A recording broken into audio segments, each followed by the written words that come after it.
And good evening, ladies and gentlemen. Welcome to the playoffs, round two, the quarterfinal round in South Dakota Class B, where tonight we bring you a rematch of week number 2 of our regular season as St. Thomas More 7-2 takes on Mount Vernon Plankinton, the Titans 7-2. Coming to you from the Chad Greenway press box here in Mount Vernon, South Dakota. My name is Mike Fell. Happy to have you along with us as we get to count down to kickoff. This has been a great year for these two teams that are going to meet in the second round, quarterfinal round, playoff game for St. Thomas More football since 2020 when the Cavaliers fell at the hands of the Mobridge Pollock Tigers. St. Thomas More winners of 7 consecutive games, looking to exact a measure of revenge in a hard-fought, tough-to-swallow loss back on August the 30th in a game in which St. Thomas More had five touchdowns. Cavaliers that night began the Noah Wald era at quarterback, and for St. Thomas More, they definitely have not looked back. In fact, St. Thomas More has not lost a game and has only given up 3 touchdowns since that 36-30 setback on the final Friday in August. Well, we're so glad to have you with us. Want to thank everybody for tuning in tonight. Happy Halloween. Make us a part of your Halloween evening if you can do that. We'll be happy that you're able to do that. And I'm going to just make sure everybody's getting a smooth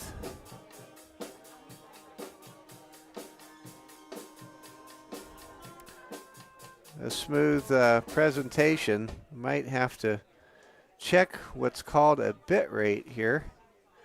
Make sure we're okay. We're glad you're with us tonight. And we will continue to move along here in our broadcast and hope everybody's able to catch the action okay. We're not exactly sure. We thought we were in great shape, but oh, there we go.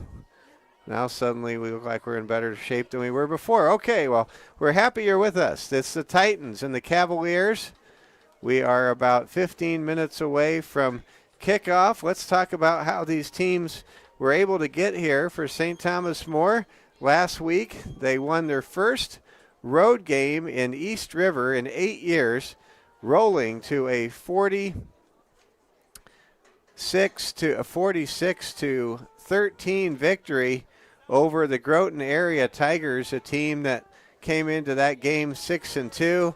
For St. Thomas More, it really felt good to get a road win in the playoffs, and you can pick up a sense of momentum.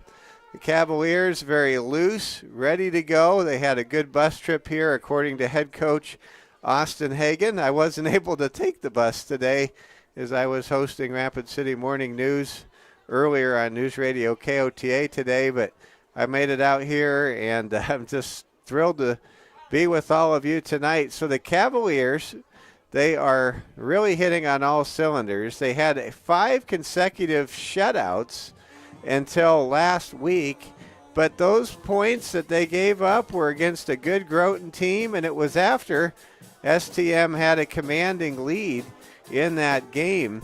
So first round playoff game. So I'd say St. Thomas More is really playing some of their best defense, but what can you say about the opponent? Mount Vernon Plankinton, they had a shutout last week. They shut out the Wagner Red Raiders 8-0. But what's going to be a key to this football game, before we even get into the X's and O's and the matchup analysis of this playoff game, but what's going to be a really big key is how both teams handle a rematch. If you talk to football coaches, especially football coaches that have been around a while, nothing frustrates them more than a rematch, because the team that won the first time is really at a disadvantage. They come in thinking if they just do what they need to do, they're going to win. The team that didn't win wants revenge, is highly motivated, realized what they didn't do well the first time, and is striving to come in and get a measure of revenge. And the team that won before, a lot of times they come in a little flat. They're not always expecting what's going to be thrown at them.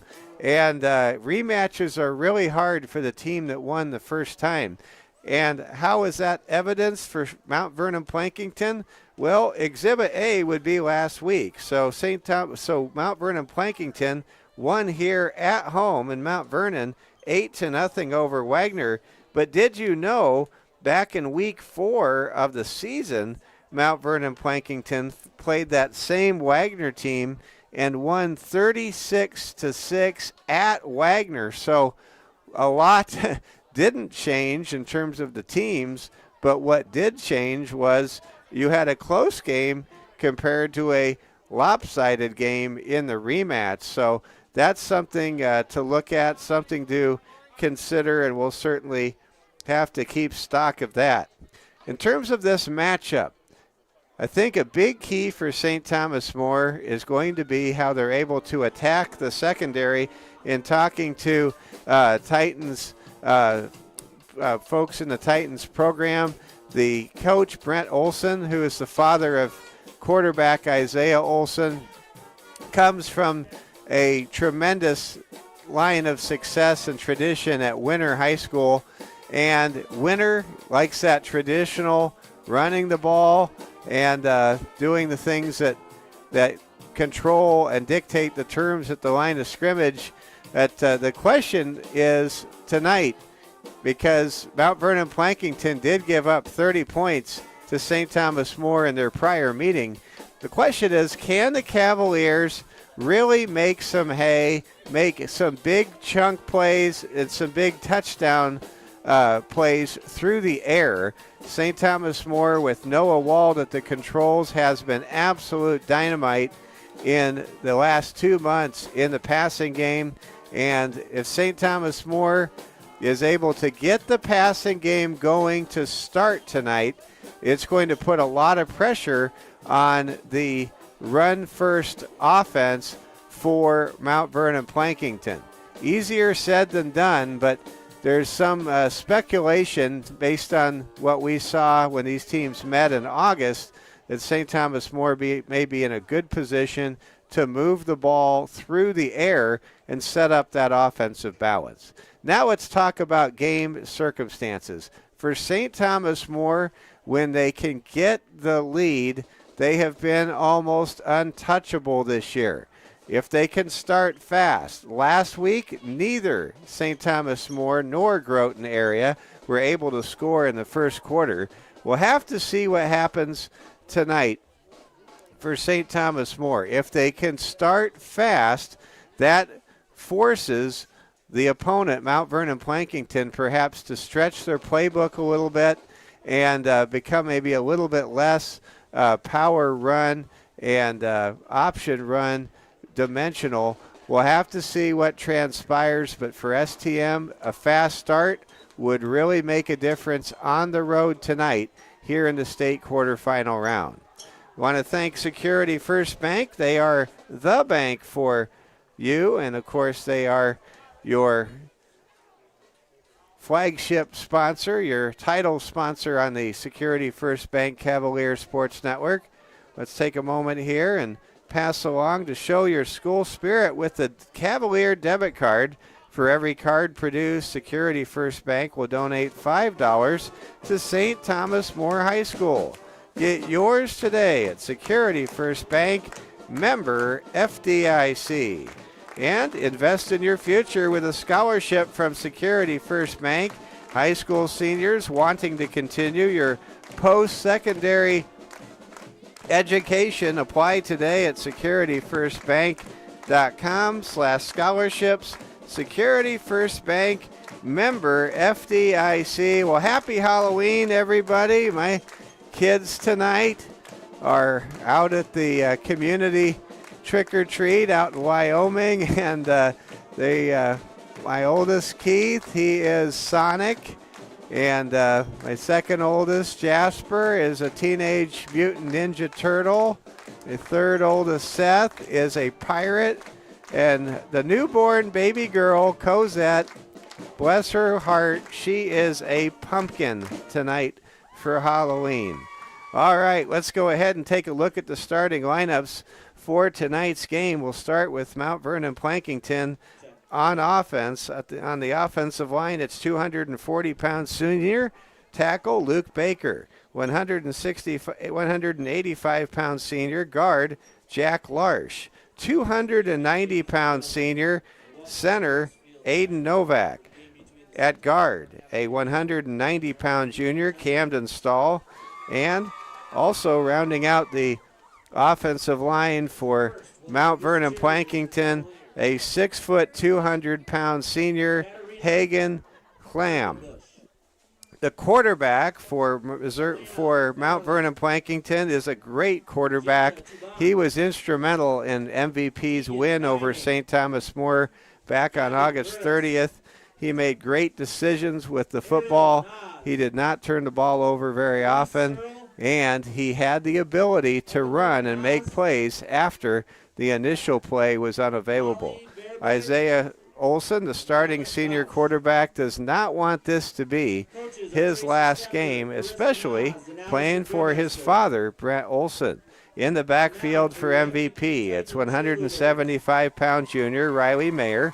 Riley, a little more of a blocking back, 150-pound junior running back Kyle Sandland, and 215-pound senior and a deceptively fast big power back Brady Fox. Brady really picked up those hard yards, picked up a number of key conversions on third down in the previous meeting between these two football teams. Looking at St. Thomas More on defense. Up front for the Cavaliers, it's 180-pound senior defensive end Reeve Ross. Reeve having an outstanding senior year. Gabe Reeve, a 240-pound senior. Brody Lee is the other defensive tackle. He comes in at 210 pounds. He's a junior. The other defensive end for the Cavaliers up front, 215-pound wrecking ball junior Max Speed. The linebackers for defensive coordinator Craig Nowotny, 175-pound junior Broden Sales, 204-pound junior Josh Elder, 175-pound senior Dawson Inhofer, and 160-pound sophomore Joe Giacometto. The corners on the defense for the Cavaliers, 164-pound junior Graydon Juvie having a breakout season for the Cavs. Kane McLeod,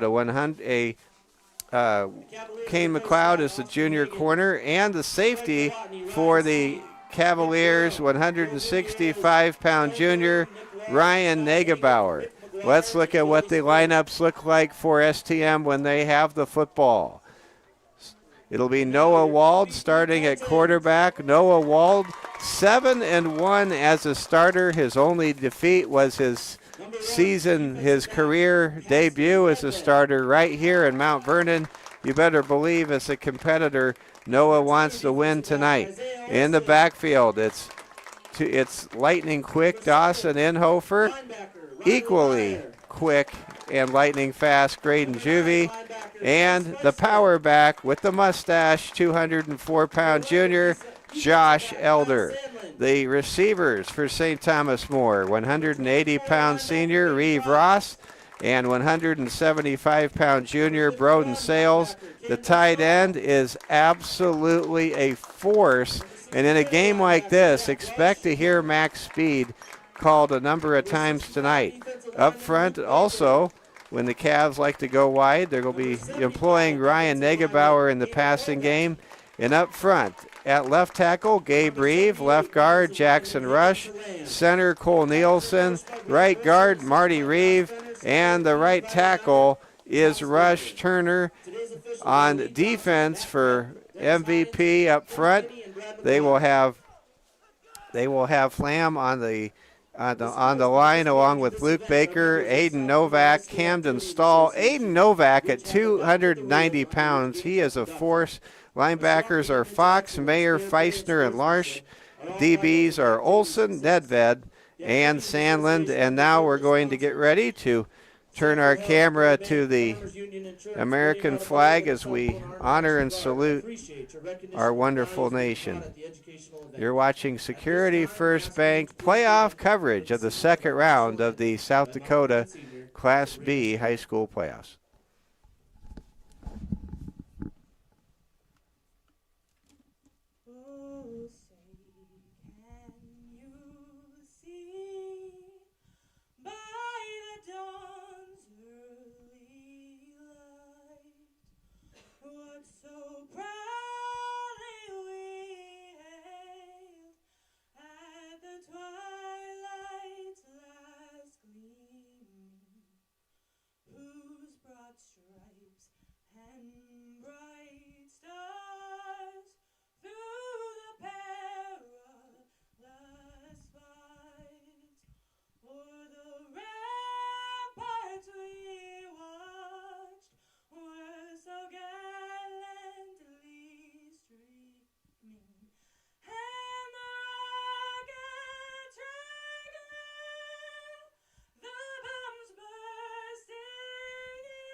Boy, what a stirring and outstanding performance of our national anthem right there. We are getting close to kickoff.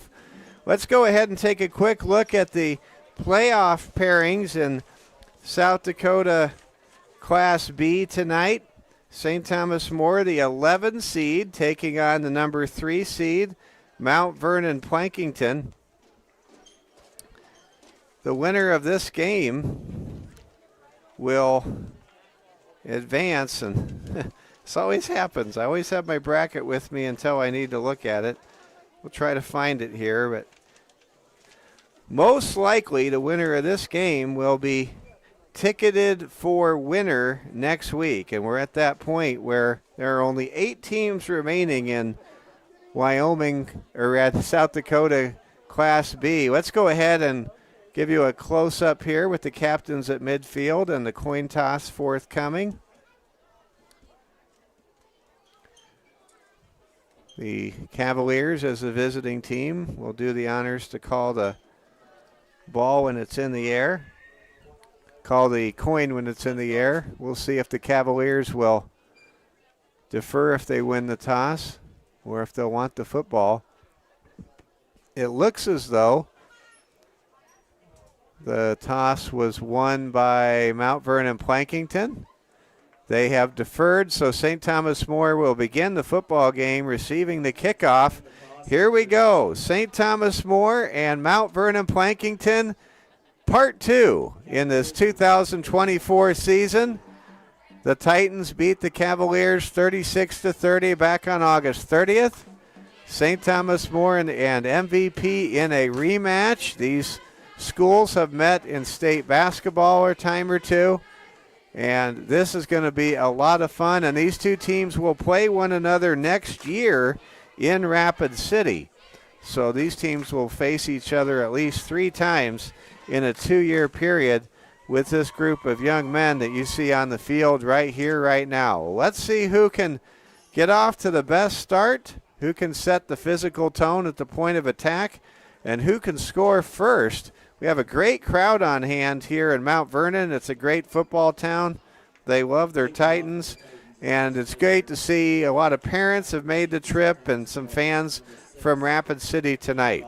We're bringing you exclusive coverage here from the Chad Greenway press box. We're moments away from kickoff, and I'll do my best to give you the camera footage. There's a kick, and it will bounce out of bounds. That'll be a penalty, and St. Thomas More will set up shop with good opening field position on their opening drive of the game. St. Thomas More, led by quarterback Noah Wald. STM scored the final 18 points of the game when these two teams met back in August. Penalty on the Titans. St. Thomas More will take over at the 30. St. Thomas More ready to go. I'm going to go with the wider angle shot so we don't miss anything. Cavs open up, going 4 wide, trips to the near side. Wald with the flare-out screen pass, complete to Juvie. Juvie makes a man miss. He's at the 40, the 45, and he lunges towards midfield and has a first down on the first play from scrimmage. Well, STM right away trying to get MVP out in space. STM not showing much interest in hammering the rock at big 295-pound tackle Aiden Novak to start this game. Looks like Novak is wearing one of those Guardian caps, by the way, for the Titans. Here comes a inside give to Elder, and he is stacked up and dropped for a loss of 1 yard, even with the forward progress. So just as I said a moment ago that Cavs didn't seem interested in pounding the rock, well, then they did, and that did not work out so well as Aiden Novak able to win the matchup against center Cole Nielsen at the point of attack. And now we get set to bring you second down and 11. Wald back to throw, fires complete, caught by Sales. Sales with a nice dive after the catch on the home sideline, able to pick up some good yardage, and that's going to be a first down. So there's a 10-yard pickup for STM. They've run 3 plays, and both passing plays have moved the chains here in this first drive as we begin the first quarter here on a crisp Halloween night. Don't know how spooky it is, but it's a great night for football without a doubt here in South Dakota. It's first down and 10. Cavs with the ball at the 41-yard line of Mount Vernon Plankinton. In the gun, it's Wald. He takes the snap, goes deep. He wants it all. He's throwing into double coverage, and the ball is dropped. Pass was intended for Broden Sales. Sales was very well covered. Great defense right there by Mount Vernon Plankinton's Isaiah Olson and Kyle Sandland. We know the Cavaliers are going to want to take some deep shots. That time, the purple and black and white of Mount Vernon Plankinton truly up to the task. Second down and 10 for the Cavaliers. First drive of the night. Olson in the gun, takes a snap, going to keep it himself, makes a man miss, just has a nifty way of moving through the defense in a somewhat serpentine fashion to pick up 5 yards ahead to the 36. It'll bring up third down, and we'll call it a long 5. STM perhaps in 4-down territory. They certainly believe in their defense, and they also, more importantly, believe in their offense to convert on short down and distance counts. Third down and 5. Twins to both sides of the alignment. Going in motion now, Josh Elder. Quarterback Noah Wald back to throw. He fires. That pass is low and incomplete. Pass was intended for an open Reeve Ross, and the Cavs will punt the ball away. So despite a solid drive in which the Cavs moved the ball into Titan territory, Broden Sales will come out to punt. And Mount Vernon Plankinton looks as though they're expecting a fake. They do not look like they're really ready to or interested in a punt return. Here comes Sales. Sales with a good punt. Ball is going towards the end zone, and it bounces into the end zone for a touchback. So Mount Vernon Plankinton, led by the senior son of Coach Brent Olson, Isaiah Olson, comes out. I thought the most important development in the win for Mount Vernon Plankinton against St. Thomas More back on August 30th was to see Isaiah Olson, with less than a minute to go, make a 73-yard touchdown drive with just 2 timeouts remaining. That really shifted the momentum. I thought that was the ball game. Here's the inside give. Running hard with it is the fullback for Mount Vernon Plankinton, Brady Fox. That's actually the tailback. Brady Fox, he really turned on the speed, and I gave Brady a high compliment during our starting lineup introductions. He is much faster than his frame would suggest. He is somewhat Mike Allstott-like, if you remember Allstott from the Purdue Boilermakers and Tampa Bay Buccaneers in the 90s. It's 1st down and 10. Reverse give. Goes up the middle, and that is a good run. Nice effort there, and a good carry by junior running back Kyle Sandlin. And it's 2nd down and 4. Well, so far, in just 2 plays on this opening drive, the home team, Mount Vernon Plankinton, looking very efficient. They had a big chunk play and then a solid play in which they netted 7 yards right against the teeth of the STM front. 2nd down and 3. Ball near midfield. Handoff to Fox. Fox gets in trouble and leans ahead but gets the 1st down. Brady Fox that time dragged a STM defender for about 2 yards and then leaned ahead to pick up that 1st down right at the midfield stripe. You're watching Security First Bank coverage of the Cavaliers Sports Network. Cavaliers and Titans come into this Halloween battle 2 wins from reaching the Dakota Dome in Vermillion. 1st down and 10. Olson gives a reverse. Sandlin makes a man miss. Moves the ball ahead and picks up good yardage. Actually, that was not Sandlin. That was a reserve running back who had just come into the game, Riley Mayer. Actually, he's a starter, but he's wearing 7 and not 17, which is the roster number I had. So good play by Riley Mayer, and now behind a really good balanced running game on this scripted opening drive, MVP has taken the ball into Cavalier territory. There's an inside give to Fox. He picks up 2 yards to the 34. STM has been so dominant defensively, but here we are. We're in East River.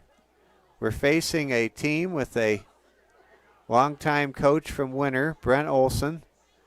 And this is old-time smash mouth football right here from the Titans. And for STM, this is not the kind of team they have seen in a while, especially out in the Black Hills Conference region. There's a handoff to Fox. Good blocking. He runs hard and picks up the 1st down ahead to the 25-yard line. Impressive play right there by Brent Fox, but perhaps even more impressive was the block he picked up from junior running back Riley Mayer. Mayer able to make a great block, kick-out block at the 2nd level on that play. 1st down and 10. Titans have now chewed up 60 yards on this drive. It's 1st down and 10 at the 25. Handoff to Fox. Fox gets knocked down and stacked up and dropped. Great tackle by Josh Elder, the middle linebacker for STM. Fox has had some big plays, but he's now had a pair of runs in which he has not picked up any more than 3 yards.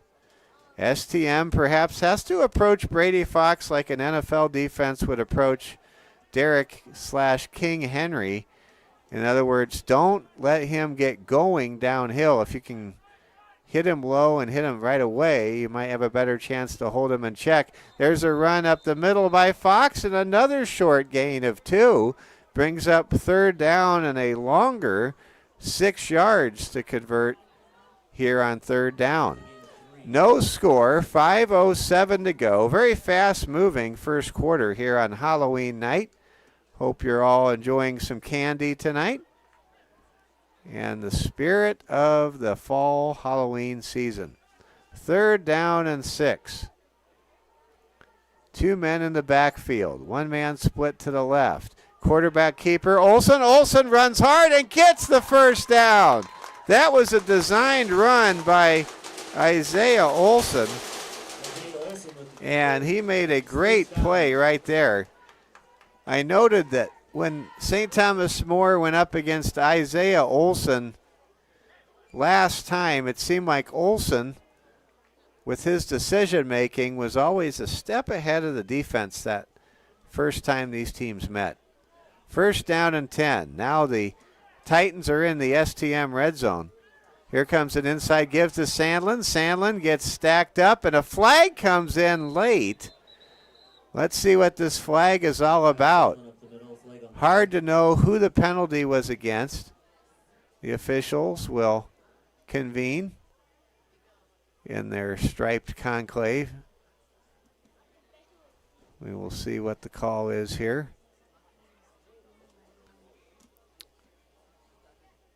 Neither team seems to know who the penalty is against. It's against St. Thomas More, and that is big. That'll be a half the distance to the goal line penalty. It's a face mask against STM on the tackle. So it's 1st down and 3 with the ball inside the 10-yard line. Mount Vernon Plankinton with 4:12 and counting in the first quarter, threatening to take the early lead right here. We're broadcasting tonight from the Chad Greenway press box. Of course, Greenway, a Vikings legend and a Hawkeye legend. There's a run up the middle, a wrap-up tackle after a gain of only a yard. Brady Fox with his 5th carry of the game. Brady Fox, kind of sly like a fox. He doesn't look fast until he shows you that he has 2 or 3 additional gears. And we have a round of applause coming here. I think maybe some of the cheerleaders are in there, or some of the kids are doing some Halloween things here. 1st down, and that was a 1st down. Just a short gain. They only needed a couple. They got it. 1st down and go at the 4. Olsen gives to Fox. Fox with a cutback run, fumbles the ball. St. Thomas More recovered the ball at the goal line, but the officials say touchdown. What happened? Was it a touchdown and then a fumble? Or was it a turnover? I saw the hands go up. It was a touchdown for Mount Vernon Plankinton. STM thought they had recovered a fumble at the goal line. Of course, we do not have instant replay. And now MVP will go for 2. So there's a touchdown run up the middle by Brady Fox of 4 yards, and it's 6-0 MVP. Well, that was just a moment of false jubilation. Running to the right is Olsen. His throw is picked off by Ryan Negebauer. The pass was intended for Riley Mayer, and the score remains 6-0. Well, I sure would love to see what exactly happened there. The official on the far side was emphatic that that was a touchdown, that the running back Brady Fox had broken the plane of the goal line. I don't think there was any chance that that was a celebratory like mic drop with a football or anything of that nature. But for MVP, fortunately for them, the officials saw the ball carrier score the touchdown, and Mount Vernon Plankinton scores first here on Halloween night in round 2 of the Class B state playoffs. It's 6-0. And I would say just as big as a 6-0 lead for Mount Vernon Plankinton as this is. It's perhaps even bigger because Mount Vernon Plankinton, they want to play the way you just saw in this drive. Physical, tough, pounding of the football right at STM. They don't want to get into a shootout like they were in the second half when these two teams played before. Here comes the kickoff, and it will be handled by Max Speed, who tiptoes out of bounds at about the 30-yard line. St. Thomas More now looking to answer, trailing 6-0. The lights are on. Great crowd on hand in this wonderful community of Mount Vernon, and Plankinton, a wonderful community as well. Saw Plankinton on the way here. Winner of this game likely headed to play the Winter Warriors, the number 1 ranked team in Class B, in the state semifinals next Friday.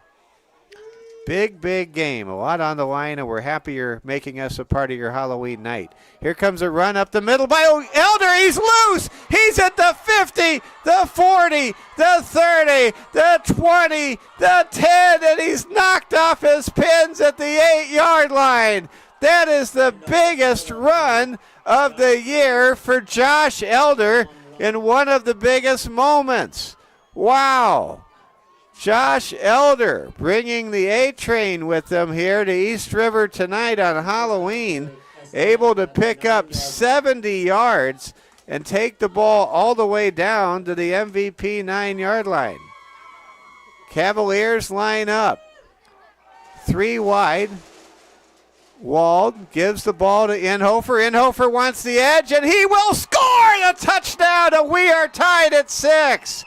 Dawson Inhofer got a great seal block, turned on the speed, made a man miss, and then was hit as he crossed the goal line, but kept his balance and his footing, and we are all tied at 6. Well, you talk about a fast response. Well, I guess St. Thomas More on that drive, 3 plays, 77 yards, and we're all tied, and Broden Sales will attempt a PAT kick here to give the Cavaliers their first lead of the night.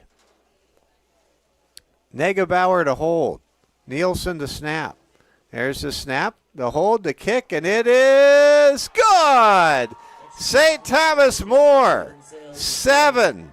Mount Vernon Plankinton, nothing. The difference in this game, Sales made a PAT kick, and Ryan Negebauer intercepted a 2-point conversion attempt intended for Riley Mayer from Isaiah Olson in the end zone, and PAT kicks can make a big difference. STM, by the way, really struggled with point after attempts when these two teams met back in August. Look for the Cavs, if they need to go for 2, to use that patented Graydon Juvie Wildcat play that has worked so well out of the shotgun for the second half of the season.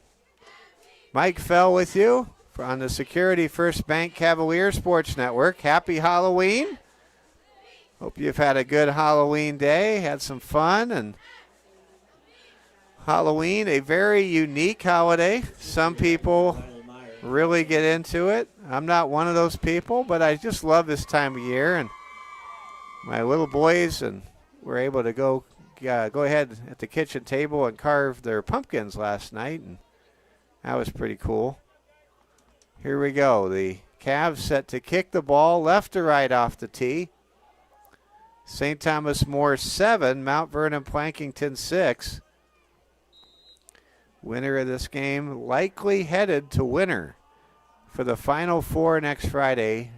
Football in November next week. There's a long kick. It's handled by Sundlin. He's loose. He's at the 45 and drilled as he reaches the 46-yard line. Graydon Juvie able to make the tackle.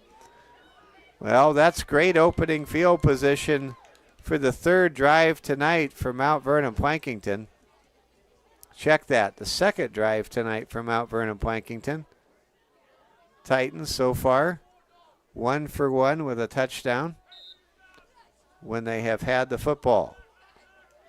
Titans very efficient, led by senior quarterback Isaiah Olson, the coach's son. There's a quick pitch out to Sandlin. He's at the 50, the 45, the 40, the 35, the 30, the 25, and he steps out of bounds at the 23-yard line.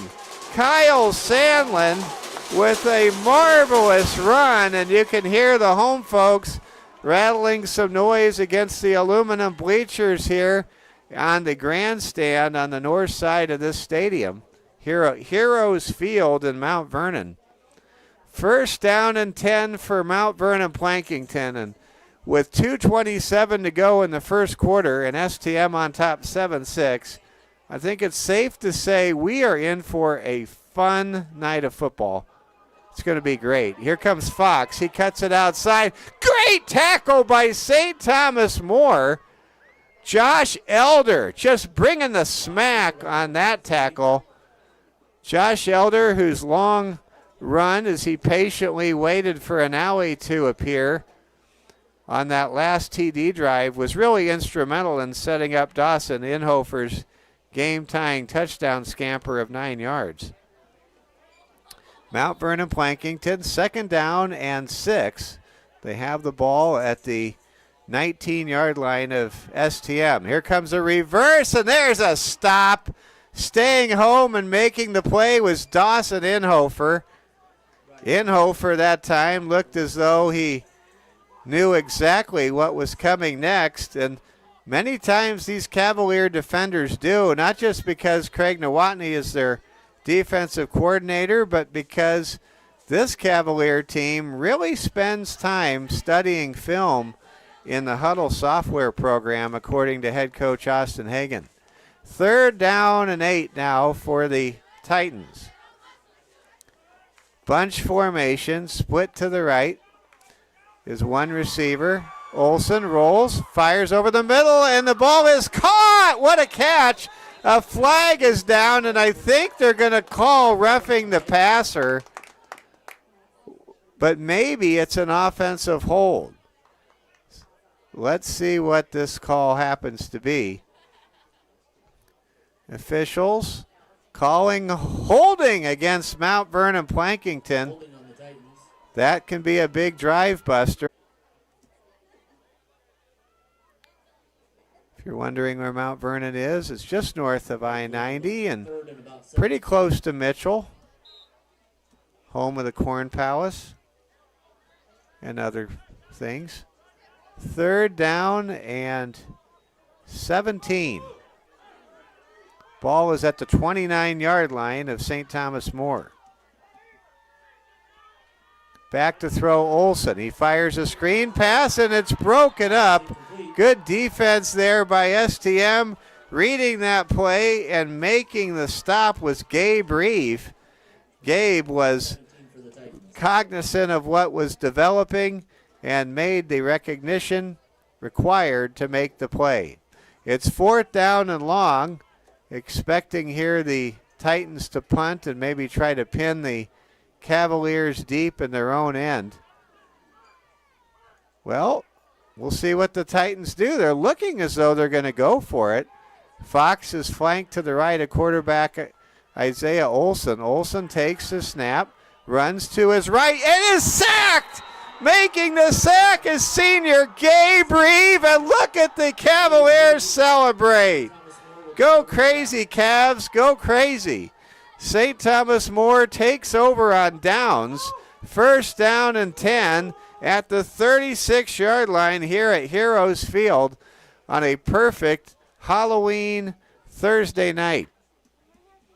The Cavaliers spread the formation. They spread 2 wide, make that 3 wide. In the gun is Wald. Olson, the running back, takes the give, and he gets absolutely thrown down like a rag doll. Making the tackle up front for MVP was Aiden Novak. Novak, by the way, in a key moment in the 4th quarter of these two teams' meetings back in August, absolutely crushed the STM pocket like a beer can in one of those old Miller Lite commercials. 2nd down and 9 now for St. Thomas More.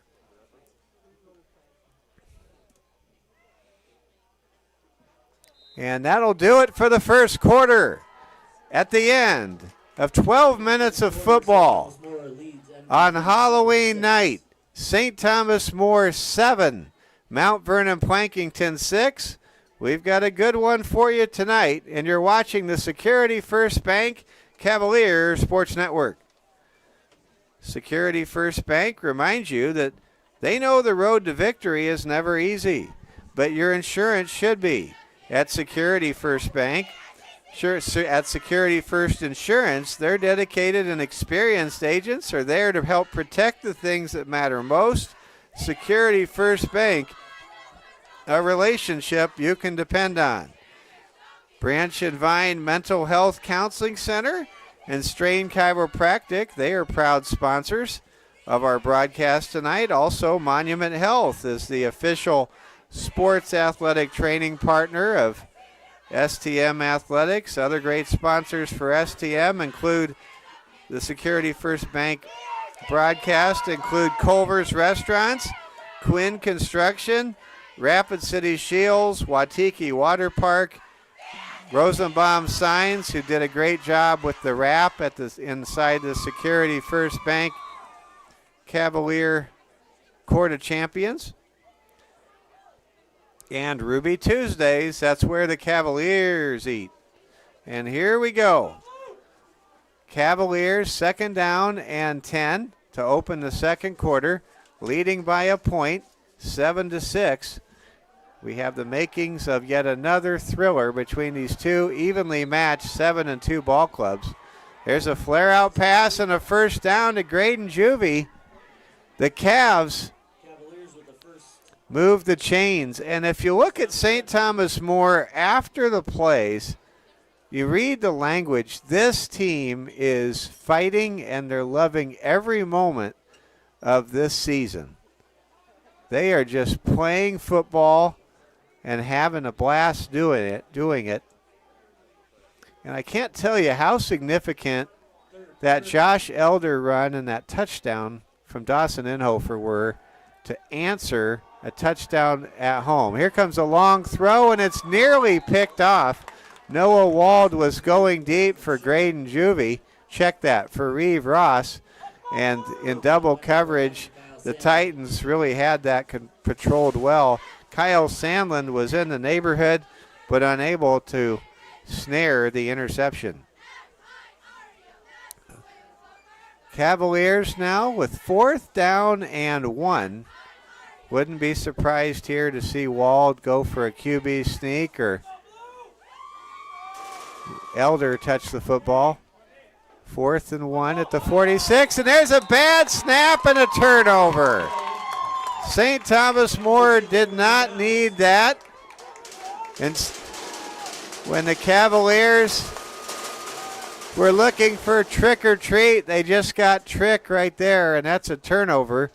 MVP taking over in Cavalier territory, 1st down and 10 at the STM 43-yard line.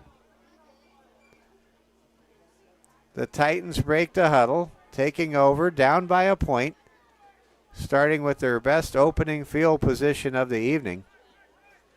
Bunch formation, Olsen on a designed run, gets absolutely stacked up and pushed backwards. Good job there by Josh Elder. Josh Elder has really stood out here in the early going of this fast-moving first half. Unofficially, Josh with 5 tackles and a big sack. 2nd down and 6 coming up now for the Titans. Titans break the huddle. Split out is Sandland and Feisner. Comes a run up the middle, and that's going to be a first down.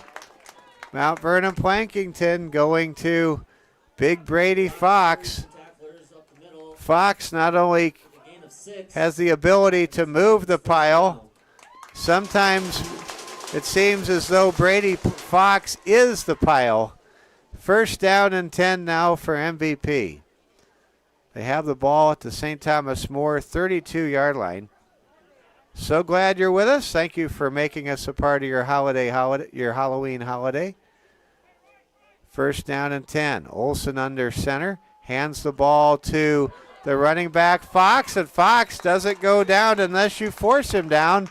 He's able to ping-pong his way off of a few defenders for another first down, and that'll be a gain of 11 yards for MVP down to the 23-yard line of Cavalier territory. So the Cavs are backed up in the shadow of their own goalpost here on the west side of Heroes Field. Heroes Field referring to our heroes in uniform that served in Mount Vernon. There's a run, and a good one by Riley Mayer, and Mayer gets 12 yards into the red zone and all the way down to the 5-yard line. Call it the 6-yard line. It's first down and goal to go for Mount Vernon Plankinton. We'll go for the close-up here and try to capture the play at the goal line. Don't like to go for the close-up unless I know we're in tight quarters, and that's exactly what we have here at first down and goal at the 6. Fox is the tailback, keeper by the quarterback. No, it's a handoff to Meyer, who scores. Riley Mayer runs it in from 6 yards out, and now it's 12-7. Mount Vernon Plankinton has retaken the lead. That represents the second lead change in this first half. And now we'll see if MVP will line up and go for two to try to stake themselves to a 14-7 advantage. Titans will go for two. Olson, the quarterback, under center. 2 men in the backfield. Quick pitch goes to Sandlin, and he gets stuffed at the 3-yard line. What a great play by Brody Lee. Brody Lee with an impressive tackle for loss with great penetration. Brody left no doubt on that tackle. He got a hold of the ball carrier and did the rest, and that keeps the score at 12-7 now. And the Cavs, for the second time in as many quarters, looking to answer a Mount Vernon Plankinton touchdown. Last time they answered with a 77-yard 3-play touchdown drive. Let's see what STM can do this time around. Cavaliers and the Titans, two evenly matched teams. 7-2. This is a rematch of a game played in week 2, and I'll admit it feels like it was so long ago that these two teams met one another. We're definitely in a different season. We played on the Friday going into Labor Day weekend the first time, and now here we are on Halloween. No place we'd rather be than with you tonight on a football playoff night. First time since 2020 the Cavaliers have played in the second round of the state high school playoffs. There's a long kick taken by Negebauer. He runs to the middle of the field. He's at the 25. He's in trouble. Now he cuts up, and he gets absolutely stuck by Brady Fox. Also in on that play for Mount Vernon Plankinton was Ethan Hoffman. First down and 10 at the 20-yard line for the Cavaliers. St. Thomas More will take over first down and 10 with somewhat pedestrian field position at their own 18-yard line. Mike Fell with you, coming to you from Davison County in East River, South Dakota. Here comes a handoff, and that'll be a loss. Dawson Inhofer that time was submarined. Good play by Riley Mayer, who just scored that most recent touchdown for MVP. At halftime, we'll have a special guest. Tracy Stamper from the Marketing and Development Department will be our halftime guest, she also will talk about the Cavalier. Great event coming up at the Box Elder Event Center on Friday, November 15th. Back to throw is Wald. Good pass in the flat. Ball is caught by Negebauer, who has a first down. Good play there by Ryan Negebauer. Makes a nice play after the catch. Big brother Lee Negebauer, if you're watching, just want to say hi. You're one of my all-time favorite Cavs players and post-22 players. First down and 10 now for St. Thomas More. Cavs go 3 wide. In the gun, it's Wald. Behind Wald is Josh Elder.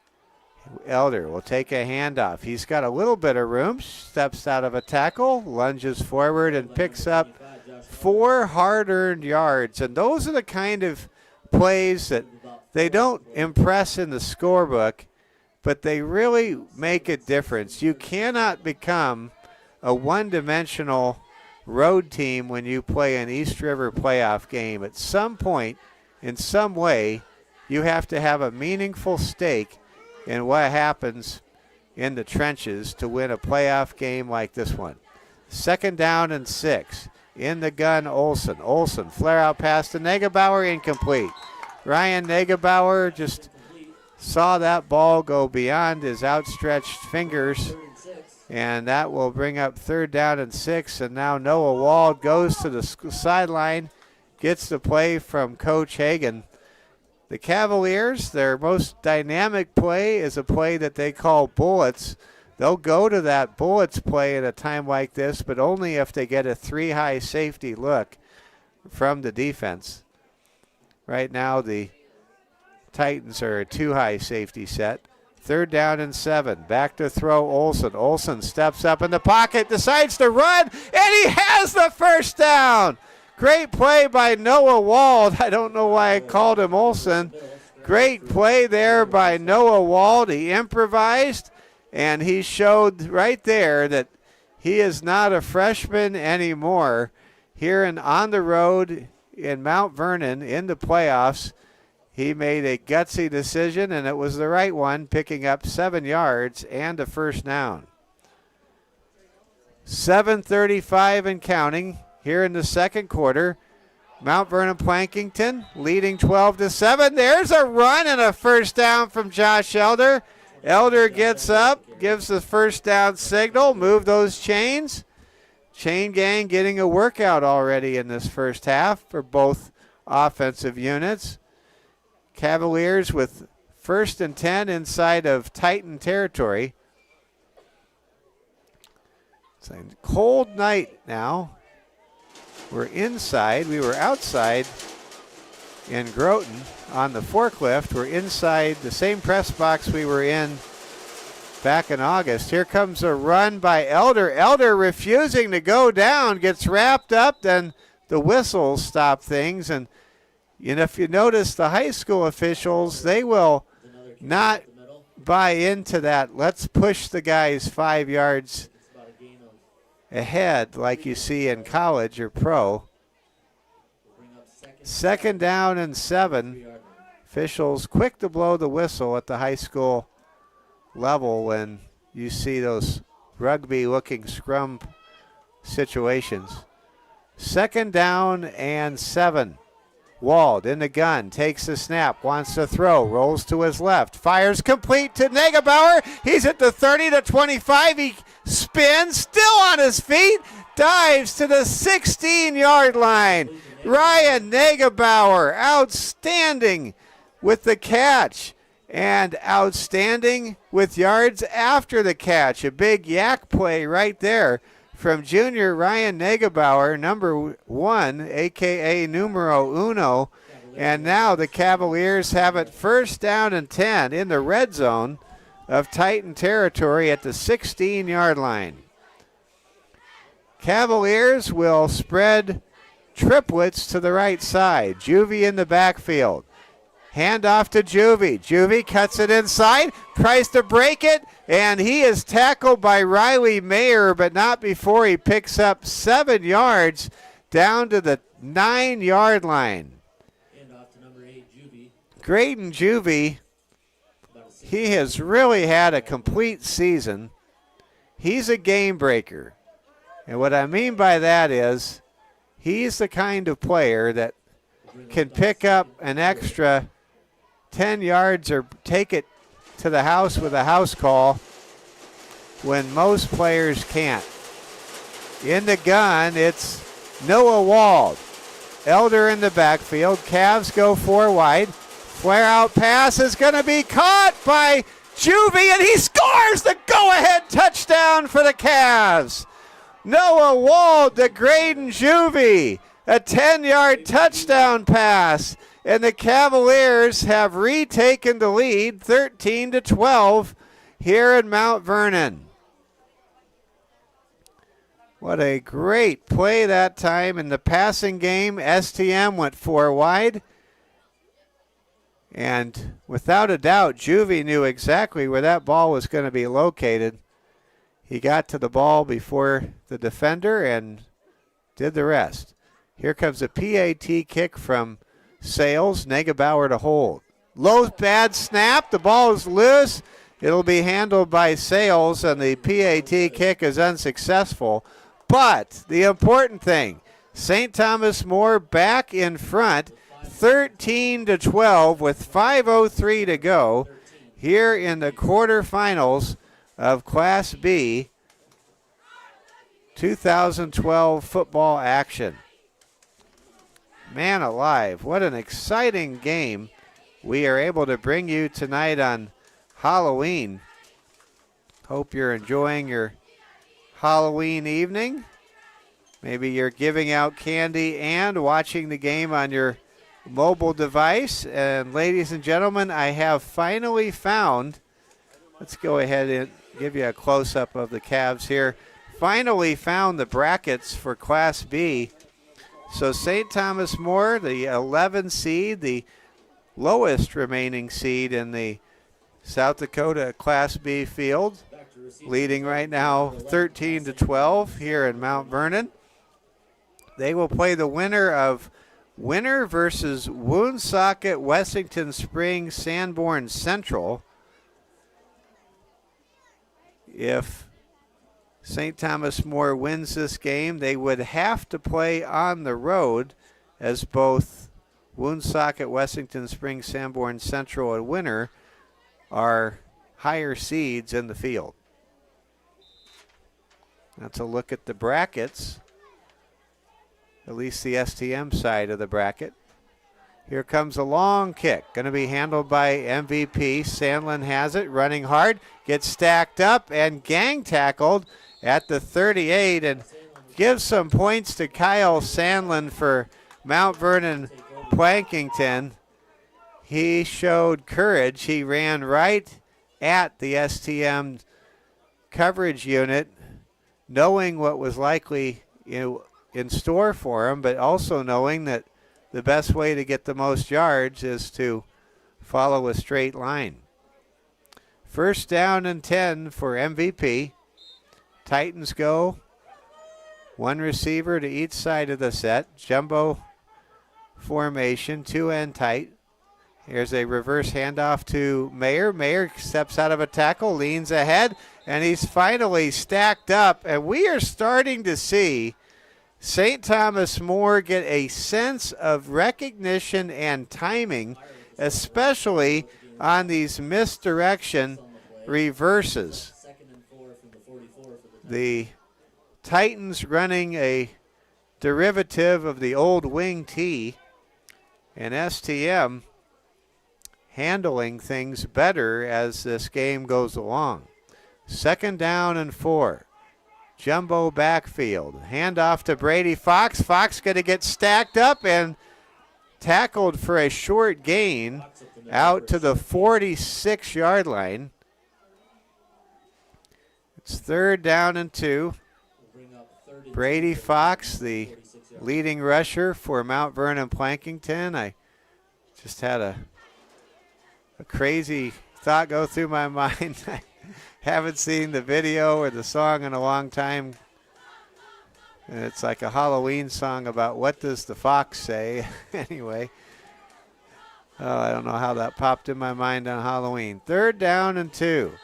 Mayer goes in motion. We have a whistle. A flag is down, and I think we're going to have a motion penalty on Mount Vernon, Plankinton, and we will. So that'll force 3rd down and 7 as the ball will be walked back to the 41-yard line of Titan territory. I want to thank Preston Christensen and all the good folks here in Mount Vernon. The hospitality has just been outstanding. There's great people here in Mount Vernon. 3rd down and 7. Titans go 4 wide. Twins to both sides of the formation. 3:13 to go in the first half. The Cavaliers up 13-12. STM with a touchdown run from Dawson Inhofer of 9 yards. And a touchdown pass from Noah Wald to Graydon Juvie. Those are the scores for STM for Mount Vernon Plankinton. They had a touchdown run by Brady Fox. We just got a score. We're getting scores here.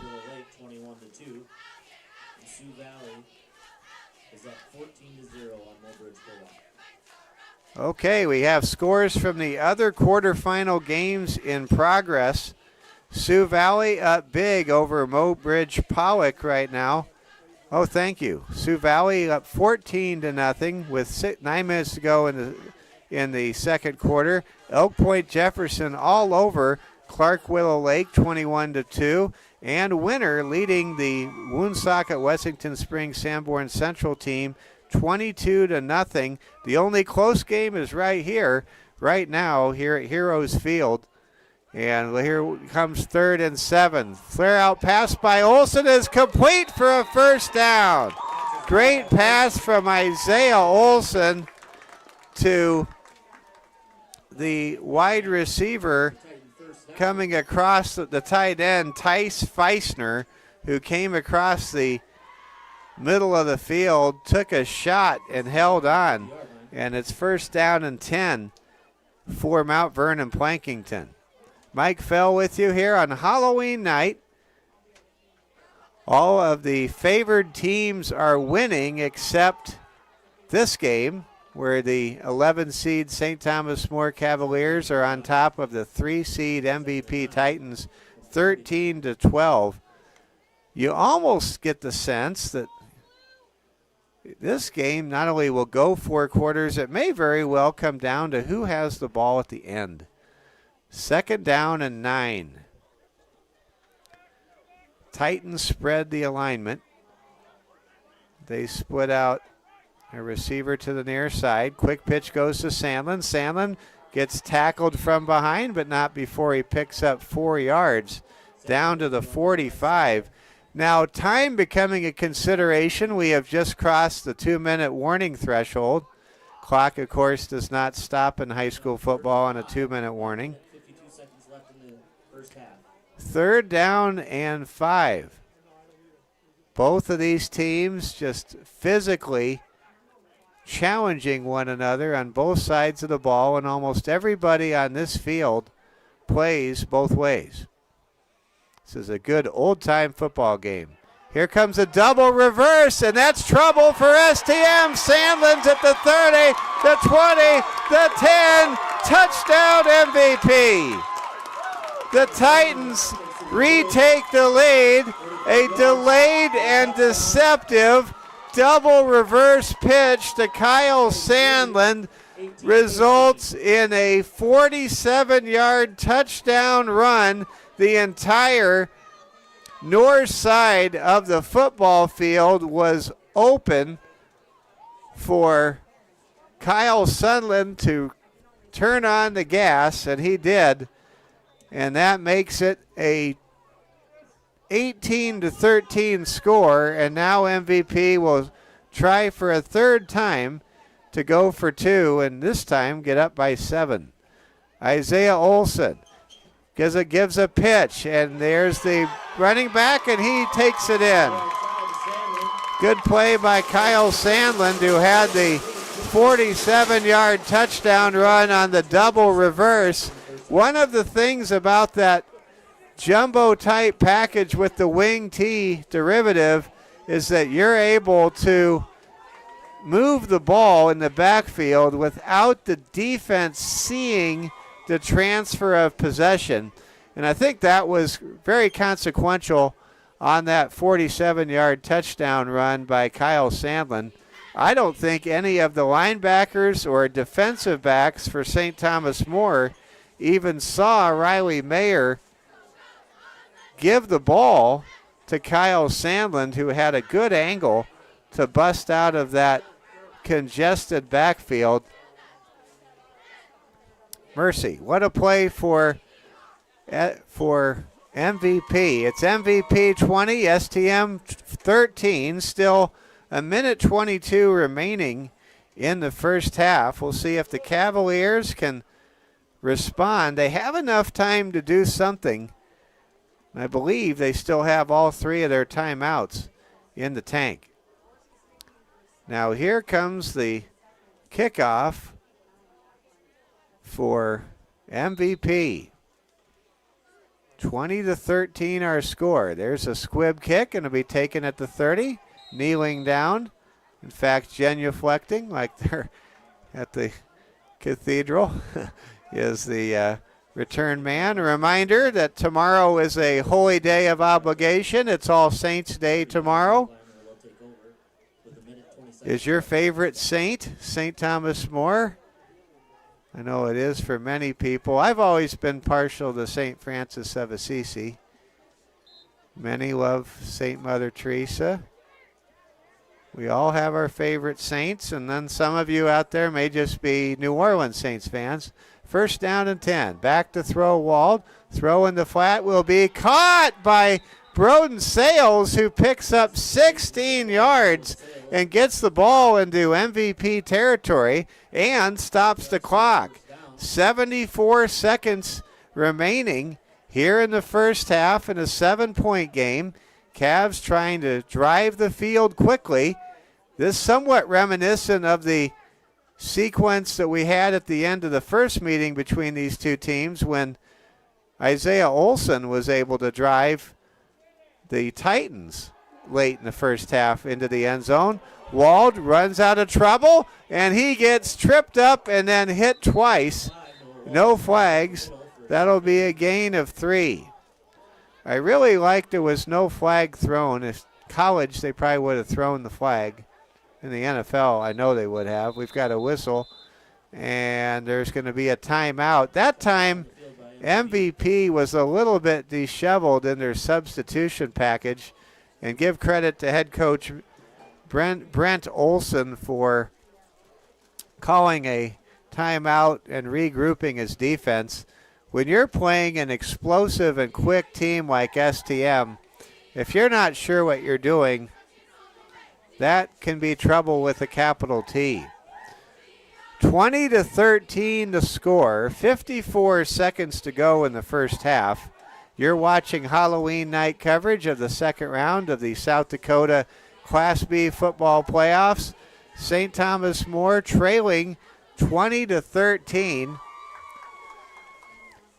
And I would say that if there's something that separates these teams, I can't decide what it is. These teams are that evenly matched, ladies and gentlemen. It's not very often that you get two teams that are really at the same handicap, so to speak, to use a golf term, of which I don't know that much about. Second down and 7.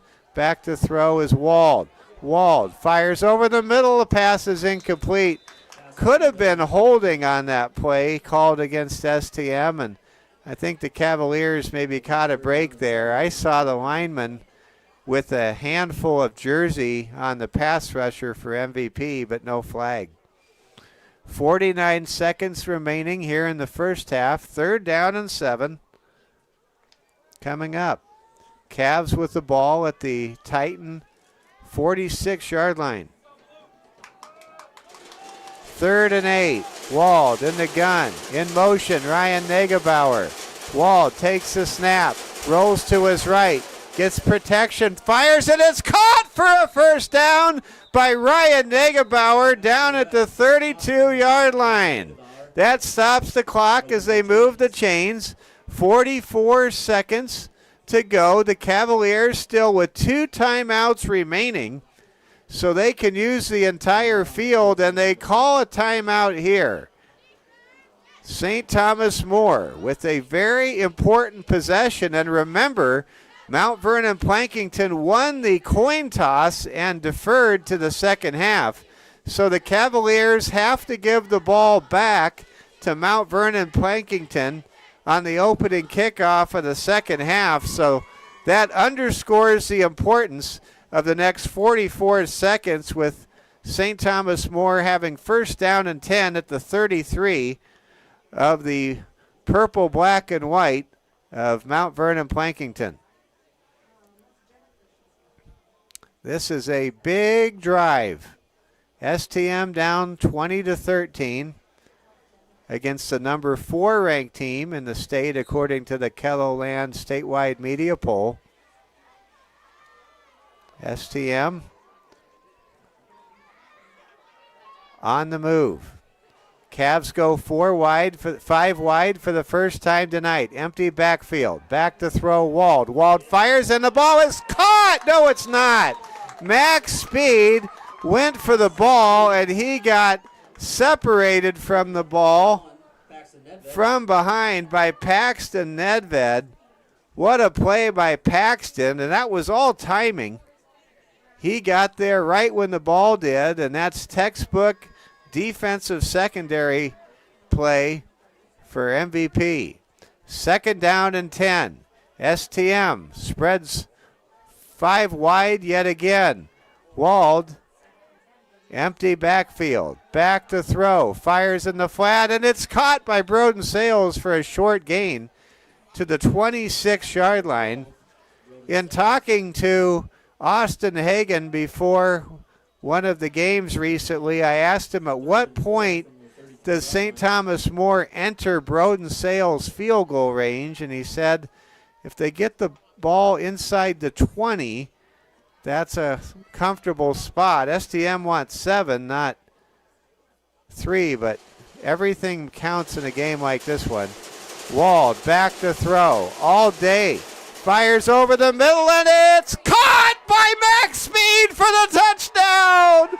Touchdown Cavaliers! Max Speed splits a pair of defenders and gets into the end zone, and how about that? With 27 seconds to play in the first half, it's 20-19. Noah Wald with a marvelous spiral connects with junior Max Speed to bring the Cavaliers into a position to tie the game as Broden Sales lines up for a PAT kick. The last time the Cavs tried a extra point, it was no good due to a errant exchange between the long snapper and the holder. Negebauer to hold. Low snap. Negebauer has it, and it's blocked, and MVP is still on top. Well, that snap was way too low. Negebauer did a great job just to corral it, but by the time Sales was able to put the foot to the football, he didn't have what he needed to kick the ball over the MVP rush. So, St. Thomas More answers, and they answer in a clutch way in the final minute, and very reminiscent of the last 2 times these 2 teams met, but this time it's St. Thomas More getting the last-minute touchdown drive in a key moment. MVP 20, St. Thomas More 19. Cavs are trailing, but folks, it doesn't feel like they're down. It's just one of those games. It's anybody's game. And every time the Cavs have been challenged and have needed to respond, they have done so. What a football game tonight.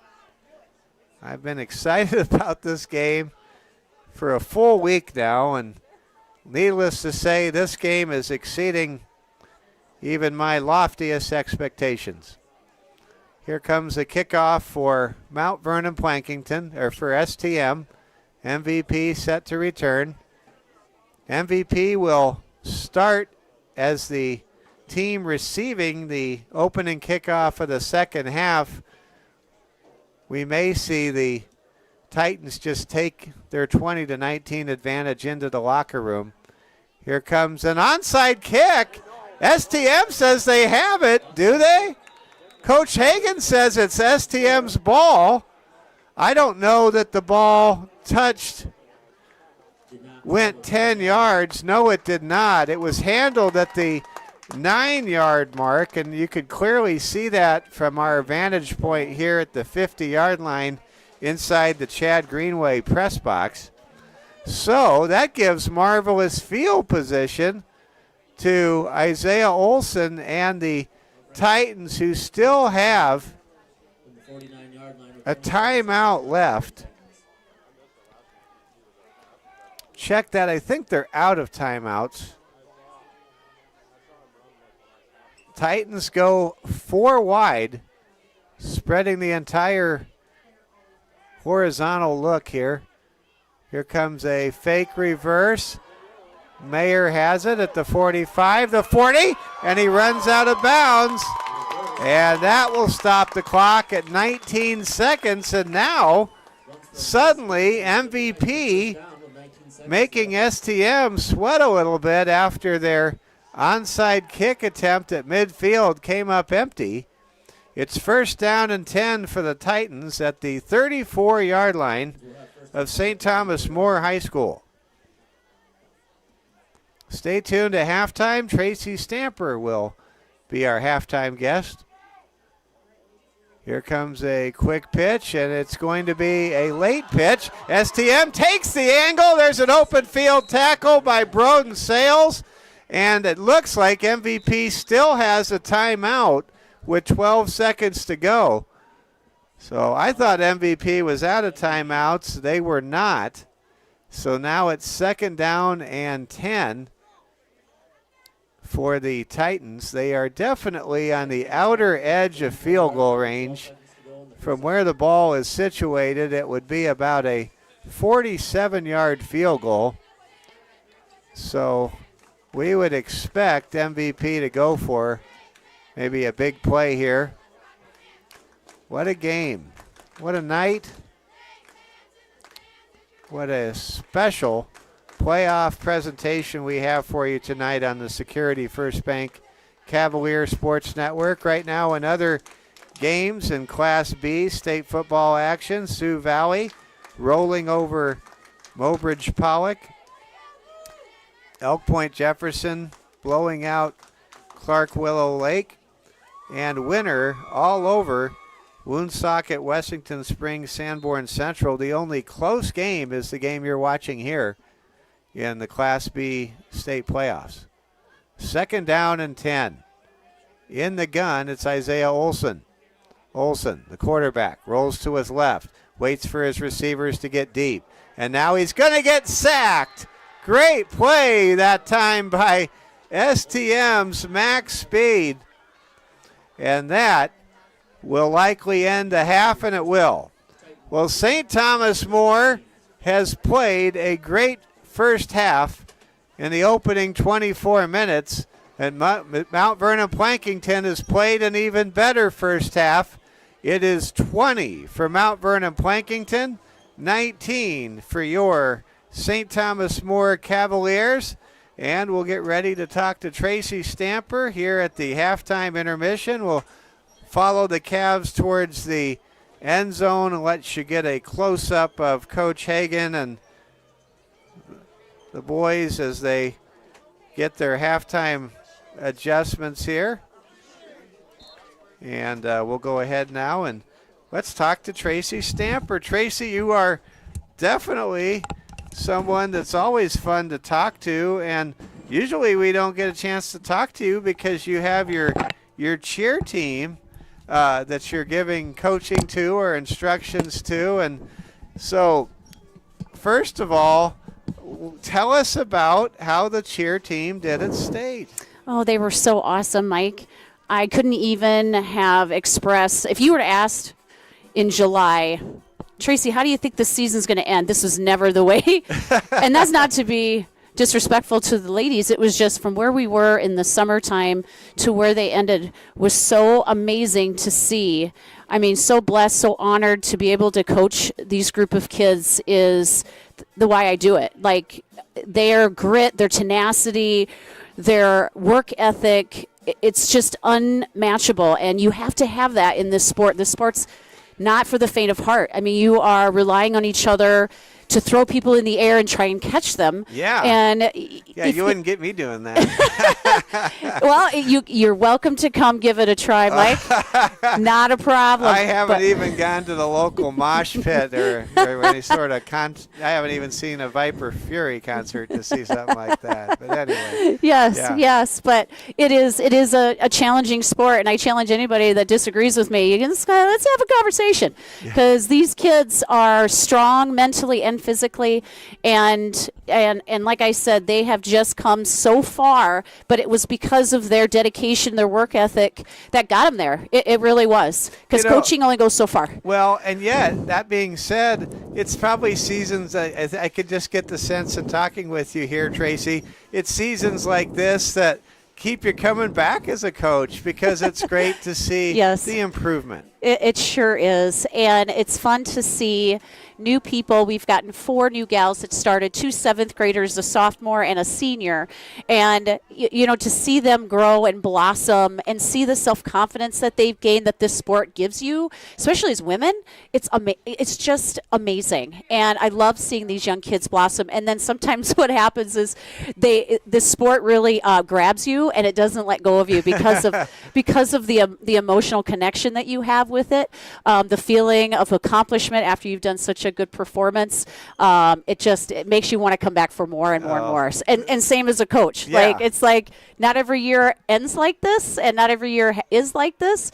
It's always different with different kids, and you have to adapt as coaches to those new people and new ways of teaching them and guiding them. And it's just super special. Well, and another thing is it's a testament to where the program is. I mean, players, or not players, as student athletes, they go through a program and they come into a program, they compete, they develop, they make their contributions, their mark, they leave a legacy, and they move on, and then another group comes through.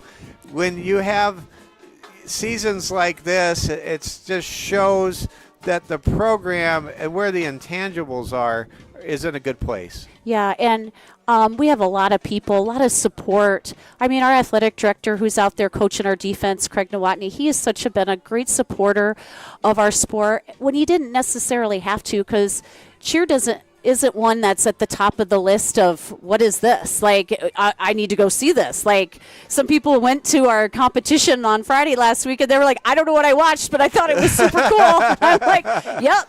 But anyway, having support, not just for Craig, but our administration, our superintendent. I mean, from the top down, and having coaches that are wonderful, like Carissa. And I also have Allie Burmeister, who is a former cheer alumni of STM, and now she's coaching, she is an Augustana cheerleader, and then she comes back when she can. I mean, that's just awesome to be able to want to give back to your school that you graduated from. That's special too. Well, you're also a mom. I'm sure Charlie lets you know how things are going.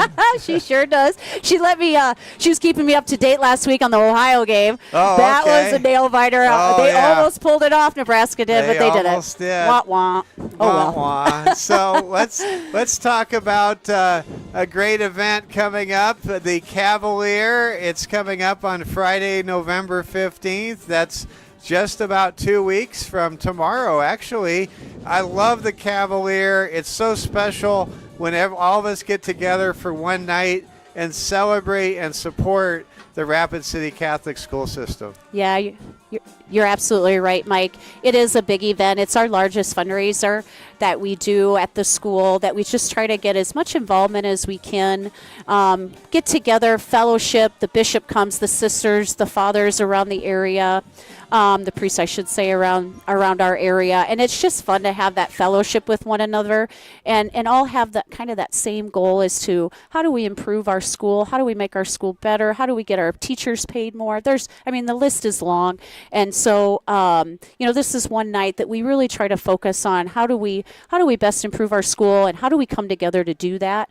And this year the Fund a Need, Dr. Tipton brought in the Homeland Security and had an assessment done on all 3 of our campuses.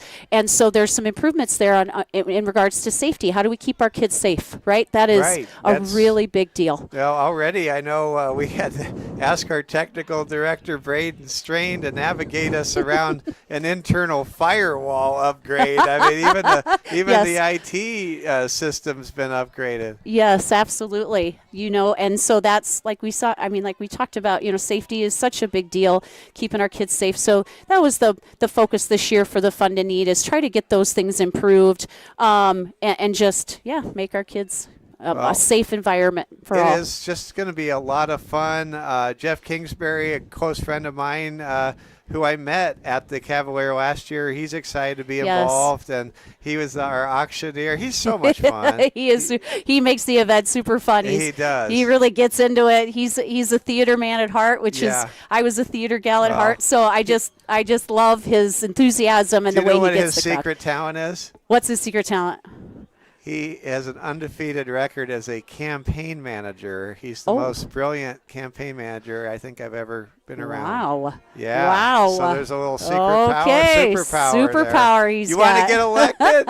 You call Jeff Kingsbury. You call Jeff. All right. Well, good. Well, we want to raise lots of money, so we call Jeff. So hopefully we get the same. That's exactly right. The same thing. So you bet. Well, we're talking with Tracy Stamper. Tracy, you're from Del Rapids originally. When St. Thomas More travels east and they're in the playoffs, I mean, you got to love environments like tonight. Yes. Yeah. Yes, it's electric.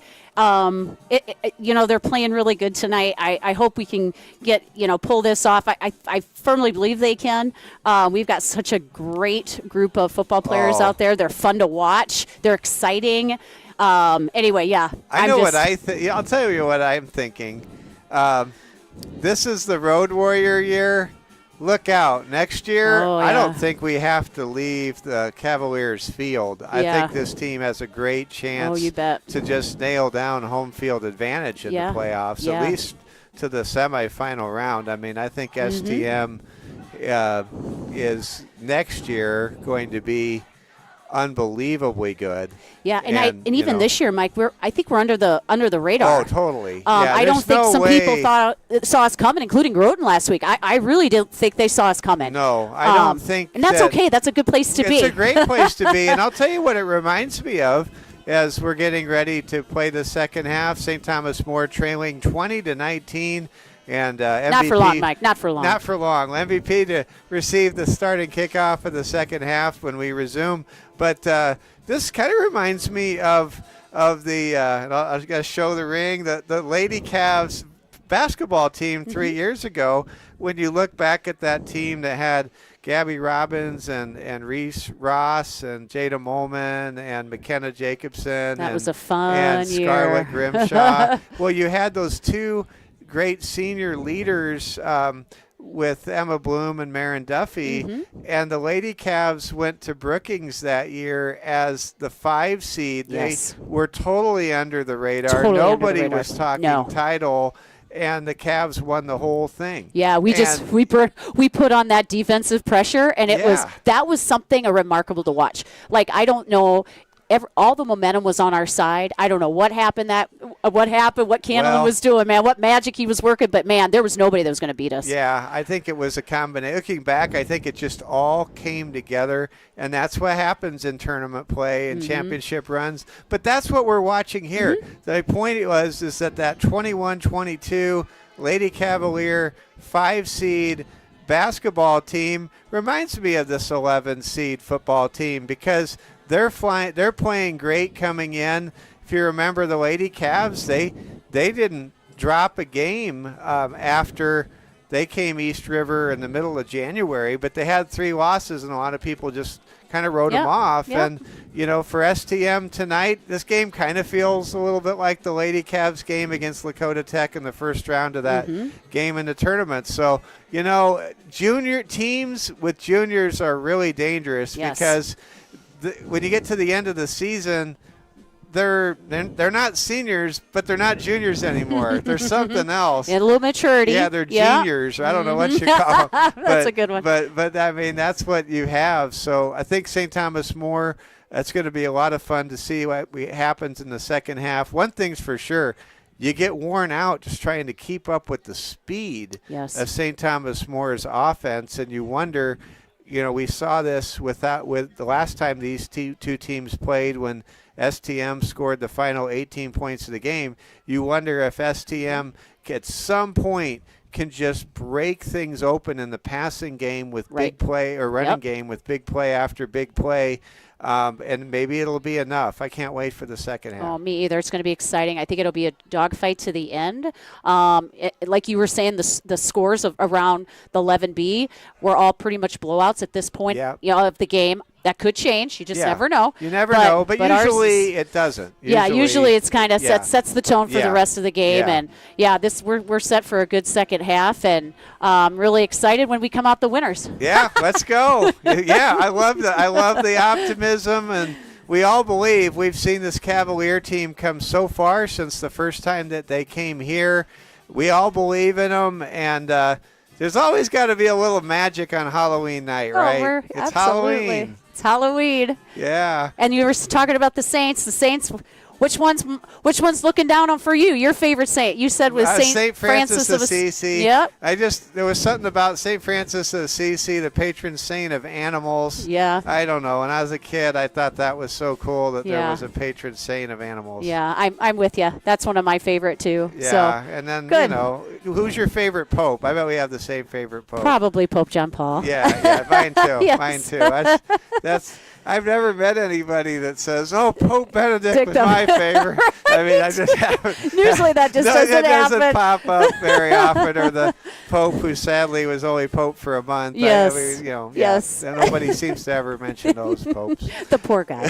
Aw. Well, we know where he is. And yes. Well, it's so good to have you with us. And yes, the Cavalier. How can everybody get tickets? One more time. Yes. So the website is thecavalier.org. And if you click on tickets, that's how you can get individual tickets. If you're a business and you want to support that way, you can also go on sponsorships. We have some sponsorships available. You can reserve full tables.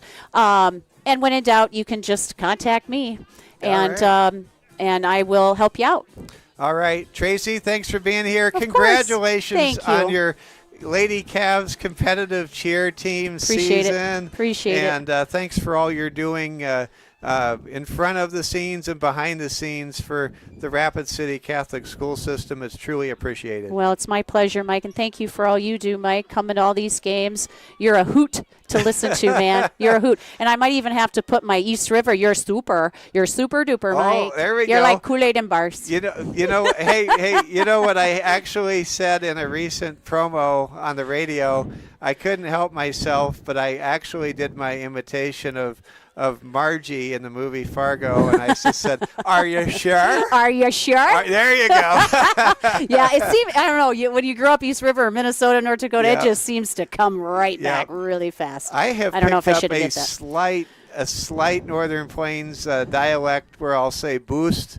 It's more in my O's, yes, but I've noticed I've picked up something in my O's. And it makes me say, I've been here for 6 years, and I go to the supermarket now and I grab Old Dutch, and I'm kind of like, okay, I've lived here a little while. If I'm eating Old Dutch popcorn, that's right. Saying, "Are you sure?" And are you sure? You want a boost? Yeah, you best. Yeah, you betcha. There you go. Come over for a casserole sometime now too. Now, if only I can start to learn some Ole and Lena jokes, and I'll really got be some of those too. as somebody that is truly a part of the the region a little bit more. Yeah. Thanks Sounds so good. much, Tracy. Thank you, Mike. Thank you for taking the time. Absolutely. Thank Bravo. you. Thank you. That's Tracy Stamper. Mike Fell with you. Happy Halloween, everybody. The MVP band making their sound. We are ready for the second half. St. Thomas More will kick the ball away to start the second half in a matter of moments. Let's get our camera all squared away, and we are ready for some second half football. Happy Halloween. I have a sense that, I guess at 6:19, that we still have trick-or-treating in full swing, and we may be getting to the point tonight where you're almost not wanting the doorbell to ring anymore because you don't want to get pulled away from this game. We understand. Mount Vernon Plankinton 20, St. Thomas More 19. We want to thank Security First Bank for all they are doing and supporting us. Also want to thank Strain Chiropractic. They believe in the traditional chiropractic care model, Strain Chiropractic, with Dr. Sarah, Dr. Brittany, and Dr. Jana. Their chiropractic care is safe for all ages. It's an affordable way to preserve your overall health and life. Call Strain Chiropractic today to set up your appointment. We also want to thank great sponsors that include Doctors Tucker, Kudrna, Howick, and Young from the Rapid City Eye Care Center, courtesy Subaru. Dave Rammel, State Farm Insurance Agent, like a good neighbor. Dave is there. The Market in Tuscany Square, Wrangell Construction, Stacy Nelson, Remax Realtor, and South Dakota National Guard. We are excited to be bringing you volleyball regional action coming up next week when those pairings are announced. We'll get everything set up for the stream, and we will be at home, we understand, at the Security First Bank Court of Champions for volleyball regionals. What a great season Michaela Watson and the team had. They swept Rapid City Christian in a match we had for you Tuesday night. And the Lady Cavs are 25-13 on the season. And let's give a shout out to those great playoff soccer teams too. Coach Sales doing a great job with both the girls and boys soccer teams. There's only one coach, I think, in the whole state of South Dakota that had two playoff teams in soccer this year, and that was Coach Nate Sales. And then also just tip our hat to the great seasons that were turned in soccer, the all-state performances by Peter Cernicki and Weave Declan Duffy, and hope I'm not forgetting anybody on the boys' side. And, of course, Sloan Kessler, just one of the greatest seasons in the history of St. Thomas More Lady Cavalier Soccer with 17 goals her senior year. We are getting close to kickoff. STM taking their sweet time. Maybe getting one big huddle moment. Maybe sending up a prayer. I know it's All Saints Day tomorrow. We don't have a patron saint of football yet. Wonder who that could be someday. Will we ever have a patron saint of football? And I mean American football, not soccer. Okay, here comes the kickoff to start the second half. Ball about to be placed on the tee. STM to kick the ball left to right across your screen. Let's give congratulations to any of you Dodgers fans out there. Mr. Grimshaw, I'm thinking of you. LA Dodgers, World Series champions for the 8th time in their franchise history and history of the Dodgers National League Baseball Club. Here comes a kick from Broden Sales. It's a spinner taken on a flop with the whistle blowing things dead momentarily. Wherever you're watching, we're happy to have you with us. You're watching Security First Bank coverage of the Cavalier Sports Network state quarterfinal playoff action Halloween 2024, the MVP Titans 20, St. Thomas More Cavaliers 19. Both teams 30-yard line. producing 3 touchdowns in the first half. MVP doing a fine job on the ground with their delayed handoffs, their reverses. And they seem to have more success in the second quarter than in the first when they went to more of the traditional wing tee double tight sets where they were able to use their speed coming out of some cloaked bunched formations to break off some big run plays, including Kyle Sandlin's go-ahead touchdown. Here comes a run up the middle. Handoff from Olson goes to Fox, and Brady Fox, fully rested, pulls a couple of Cavaliers right down central and picks up 6 yards, setting up 2nd down and 4.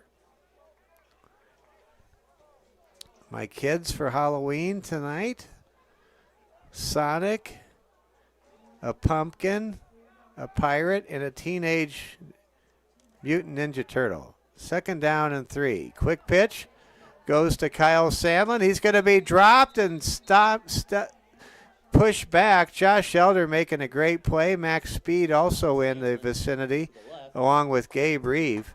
Senior leadership, big part of this STM team, and that was a forward progress spot and a favorable one that moves the chains for MVP. It's 1st down and 10 at the Titans' 35-yard line. You're watching the game tonight from Heroes Field in Mount Vernon. Here comes a run, and that goes nowhere. Broden Sales fired up, makes a solo stop from his defensive end position, and that'll bring up 2nd down and 10 for MVP. Big-time play right there by Broden. Broden Sales, Max Speed, Reeve Ross just really sealing the edge throughout this 7-2 season that has brought the Cavaliers to within 2 victories of making it to the Dome for the 7th time in program history. There's a double reverse. Sandlin gets tripped up. He almost broke it. Great play by Ryan Negebauer. Ryan, once again, masquerading on this Halloween holiday like he's a fire hydrant, able to stop a very fast-moving Kyle Sandlin that just about broke a big gainer right there. Now it's 3rd down and 5 for the Titans.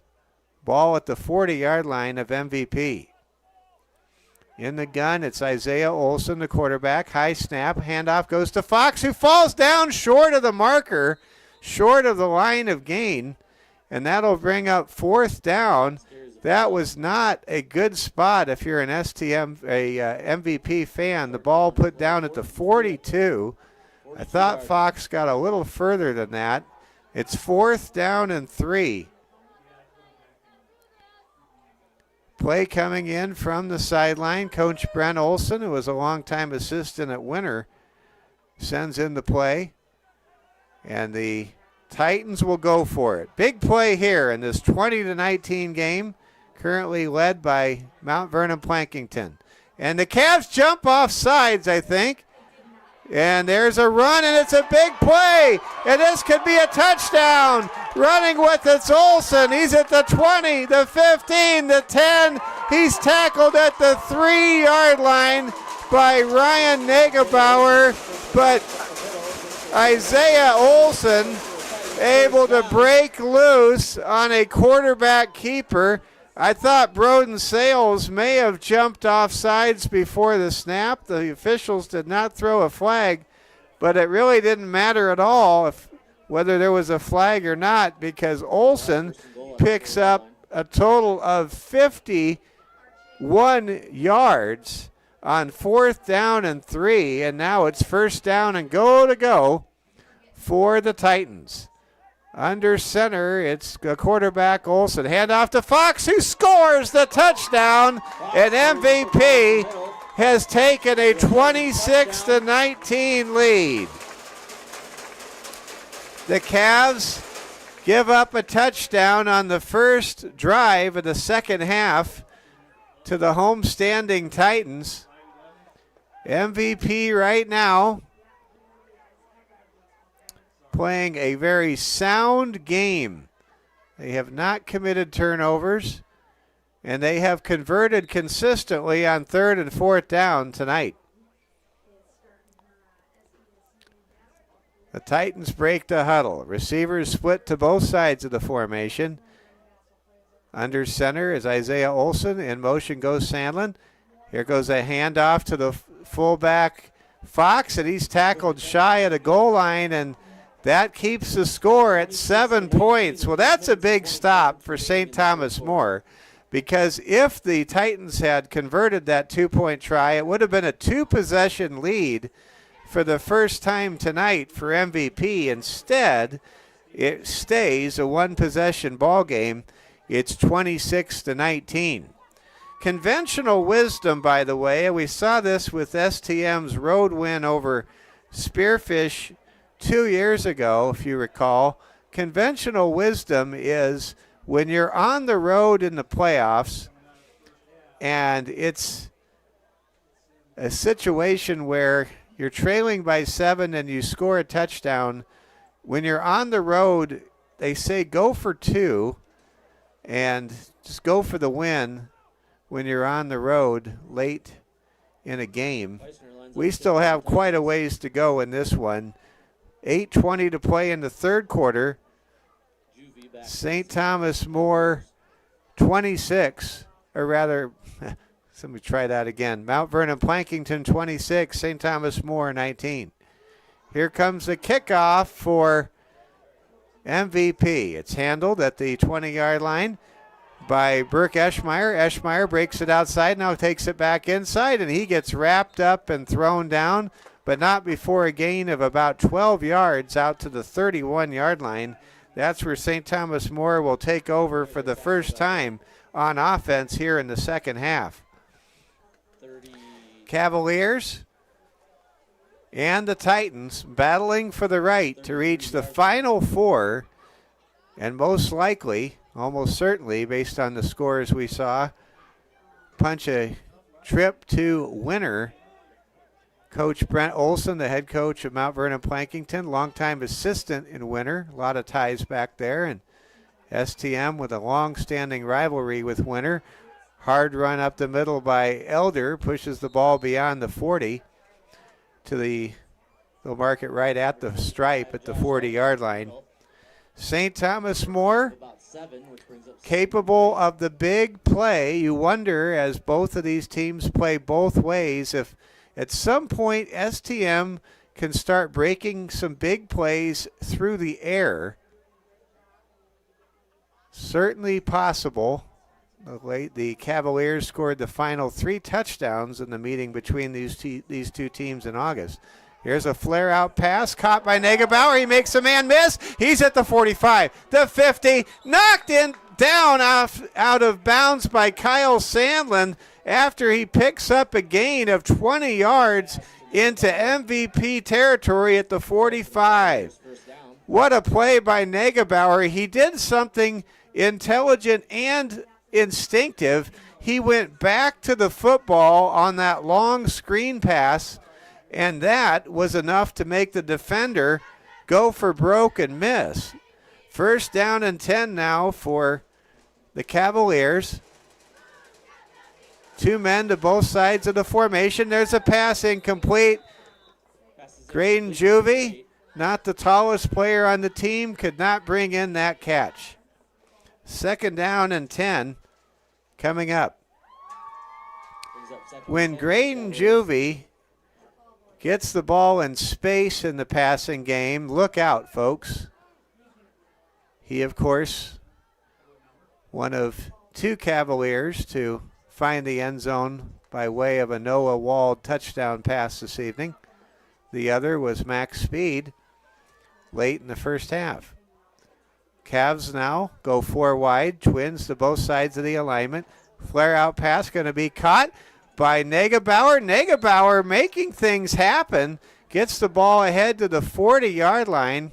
call it the 41. Quick pass to the left. Great play right there by Ryan Negebauer. Negebauer's having himself a game. If you're watching Lee, be proud of your little bro. He's playing good. I think the proper grammar is he's playing well. 3rd down and 6. Sometimes I just like to say playing good. Cavaliers go 4 wide. Triplets to the near side. In the gun is Wald. Wald back to throw. 3rd and long. He fires and the pass is incomplete. Intended for Kane McLeod in the flat. And that'll bring up 4th down and 6 for St. Thomas More. They need to get the ball down to the MVP 35-yard line. Cavs trailing 26-19 with 6:38 remaining in the 3rd quarter. The police are giving away candy to the fans here in Mount Vernon. It's got to be good if you're getting police candy. 4th down and 6. Wald in the gun. Back to throw. He's in trouble. He is going to run for it, and he gets the 1st down. There he goes again. Noah Wald making bricks without straw. Able to pick up 6 yards, 7 yards, and get a fresh set of downs for St. Thomas More's offense at the 34-yard line of Mount Vernon Plankinton. Noah Wald is special. You'd never know he's a freshman by watching the decision-making, the pocket presence, and his constant amazing superpower where he always has his eyes looking downfield. 1st down and 10. Cavs go 3 wide. Doubles to the near side tight. Here comes a handoff to Elder. Elder slams it up the middle and picks up 5 yards down to the 29. Well, if you're Coach Austin Hagan, there's a lot to smile about with this drive. For one thing, it's time consuming. For another, it is a nice mix of the running game and the passing game. If anything, this is the kind of formula that wins in East River. It's not the kind of formula we see every day in our neck of the woods. 2nd down and 5. In the gun, Wald. He fakes a handoff, keeps it himself, and he gets drilled. That's actually Kane McLeod out of the Wildcat. He picks up 4 yards down to the 28. So Kane McLeod, who began the season at Sioux Valley as the quarterback for STM, comes in a special package and picks up good yardage. It's now 3rd down and 4. Cavs declaring themselves already in this drive in 4-down territory. 3rd down and 4. Cavs go 3 wide. Back to throw Noah. He's got time. He looks downfield. The ball deflected. Is it intercepted? No, it's not. Nearly picked off by Brady Fox for MVP, and it'll be 4th down and 4. That ball seemingly hung in the air for a long time, but Brady Fox unable to get underneath that ball. So here we go again. Can Noah Wald find a way once more? Crowd making noise against the aluminum bleachers here in the grandstand. Cavs go 5 wide. Empty backfield. Wald goes deep. He's got a man. It's dropped in the end zone by Max Speed. That should have been a touchdown, and Max had the ball go right through his hands. Running into the dark shadows of the night is a frustrated tight end, Max Speed. Wald with a perfect throw. Speed able to beat the safety, but he could not make the catch. Oh, would that haunt Max Speed on Halloween if the Cavs don't come back to win this one. Almost a Jackie Smith in Super Bowl 13 rather moment right there for a great reliable tight end, Max Speed. Who can forget the radio call from the legendary Vern Lundquist. He said, oh, bless his heart, he has to be the sickest man in the world when Jackie Smith dropped that Super Bowl winning pass from Roger Staubach. Now back to this game. There's a run by Sandlin off the right tackle, and a flag is down, and it looks as though we're going to have a holding penalty against MVP, and we will. Holding on the Titans. Titans will be marched back a ways. Glad to have you with us. A record audience for our football coverage. Big crowd watching tonight. We're happy to have you with us. We're broadcasting live from the Chad Greenway press box here at Heroes Field in Mount Vernon, South Dakota. Mike Fell with you on the Security First Bank Cavalier Sports Network. Our score 26-19 in favor of the number 4 ranked Mount Vernon Plankinton Titans, who lead the Black Hills Conference champion St. Thomas More Cavaliers in a one-possession game. Here comes a throw by Olson. He wants it all, and it is almost picked off. There was a late hit, no personal foul call, thankfully, for STM. There was a little pushing and shoving. Olson really took a shot as he unloaded downfield. At the high school level, officials are not going to call that bang-bang play with the quarterback. In the NFL, if you so much as breathe on a quarterback in that situation, the flag will come out. Now it's second down and a country mile, 2nd and 20 to be precise, for MVP. Here's a double reverse with the ball. It's Mayer. Mayer gets out of trouble. A flag is down at the back end of the play. Flag thrown by the umpire, and this might be coming back as a spot foul penalty. We shall see. What a game this has been, and what a great game we have to bring you the rest of the way. 3:46 to go in quarter number 3. Mount Vernon Plankinton 26, St. Thomas More 19. And let's see if the Cavs decline the penalty. Another hold against MVP. They're going to take it. And keep in mind, field position is a precious commodity in a contest such as this one. MVP now going all the way back to their own 10-yard line. It'll be second down and maybe a country mile and a half now. Second down and 30. Let's see what happens next for the Cavs defense. STM in a one-possession game on the road, trailing by 7.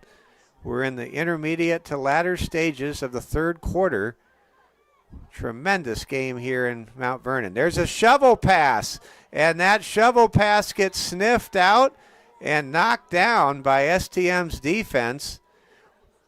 Max Speed probably angry after dropping that sure touchdown pass a moment ago.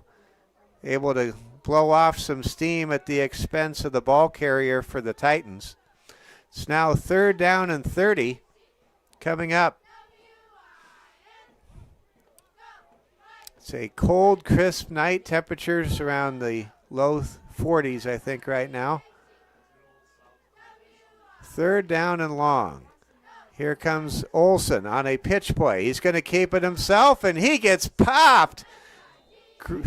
Gabe Reeve and Brody Lee making the hit, and it'll be a punt.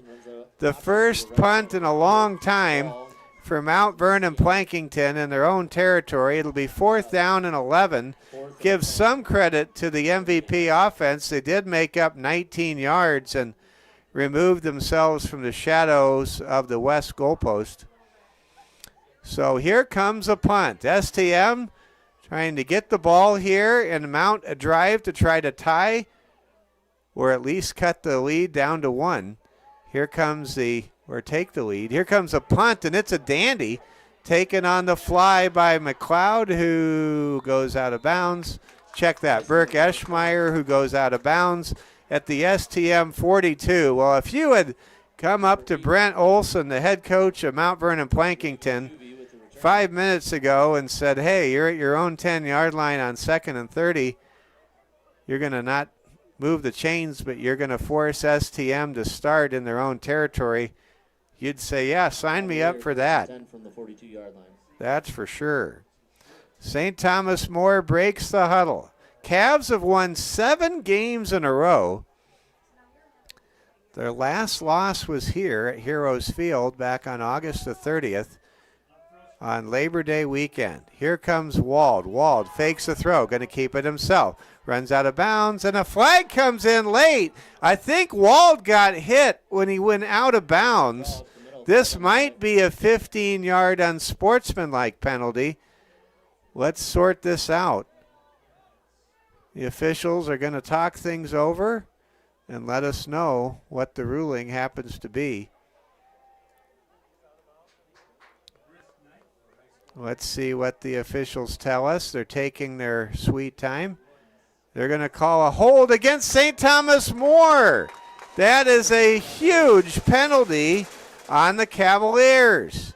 So just when it looked like maybe the Cavs were going to get a 15-yard penalty going their direction, now the ball gets walked all the way back to the 35-yard line, and it'll be first down, and on the spot foul, it'll be, I think, first down, we'll call it 18 for STM. Cavaliers trying to get some big plays in the passing game. The secondary for MVP, I have noticed, has really done a fine job of getting back and really playing deep. They're forcing everything to be in front of them tonight. Carry by number 21. And I give a shout out to my mom, Linda. She says, go Cavs. There you go, Mom. Watching back in Omaha, Nebraska. 2nd down and 15. Cavaliers go 3 wide to the right. 1 on the near tight set. In the backfield, Elder. Wald in the gun, takes the snap. Back to throw. Wald goes deep, and it is going to be incomplete. Is there a flag? No. Reeve Ross seemed to be a step ahead of his defender, and then he slid down on the turf, and the officials determined that that was a clean play, and now it's going to be 3rd down, and we'll call it 14. 1:06 to go. All of these incompletions, of course, stop the clock, and that's kind of a good thing for STM because they are trailing in this game. They don't want this game to end right away. 3rd down and long. Triplets to the near side, diamond formation. Wald shakes out of trouble, fires, and the ball is almost picked off. Kane McLeod wants a pass interference penalty. So does Craig. So does one of the assistants for STM, and no flag. Kane McLeod thought he was interfered with. It'll be 4th and 14. I'll say this. I don't think that should have been a penalty because Mount Vernon's defender played the football with his hand. He wasn't playing the man. He was playing the ball. And guys have to be able to battle downfield. It's football. 4th down and long. Here comes a punt, and Sales kicks the ball into the night sky. And it's a great punt going inside the 5, and it's going to be downed at the 1 by Kane McLeod. That is the punt of the year on a Halloween night by Broden Sales. Remember that play? Hang a star on that one. Broden Sales with a 52-yard punt down to the 1-yard line. You could pay a NFL punter $5 million a year and he wouldn't do that. What a great play right there by Broden Sales. Mercy. Unbelievable punt by Broden. That is the kind of punt you dream about. Kind of like a hole-in-one in golf, which I know nothing about. 1st down and 10. Under center, it's Olson. Olson with a push up the middle, able to get good yardage out of a tight jam near the goal line, picking up about 5 ahead to the 6, maybe 7-yard line. That's a good play, and we're near the end of the third quarter. We have half a minute to go in quarter number 3. St. Thomas More trying to pin back the Titans and get great field position, trailing in this one 26-19 here in the second round of the state playoffs. Here comes a sweep, and that's a first down and more for Brady Fox. Brady Fox, he is strong and he is quick. Brady Fox, the kind of running back that if you lined up a bunch of tires like in training camp, he'd probably just be born for that tire drill. It looks like he could drag about 20 tires too in his spare time. And that's the end of the third quarter. Our score here at Heroes Field in Mount Vernon. Number 4 ranked Mount Vernon Plankinton 26. St. Thomas More, the 11 seed in Class 11B, 19. It's still anybody's game. And get ready for an exciting and we hope memorable fourth quarter of action here on the Security First Bank Cavalier Sports Network. Happy Halloween wherever you may be. Let's give a big thanks to Braden Strain and Regan Dewar for all they do on the Security First Bank Cavalier Sports Network. In other Class B state quarterfinal games, Sioux Valley leading Mobridge Pollock, Elk Point Jefferson leading Clark Willow Lake, and winner all over Woonsocket, Wessington Springs, Sanborn Central. The only close game tonight in the Class B state quarterfinals is the game you're watching right here, right now on Halloween night from Mount Vernon near Mitchell. It is first down and 10 coming up for the Titans at their own 14-yard line as we begin the fourth quarter. And we're kind of glad they changed sides of the field. We can bring the pictures to you much better this way. Here we go. Quick handoff goes inside. I think that's Sunland. And he's going to get good yardage all the way out to the 26-yard line. It's actually Brady Fox.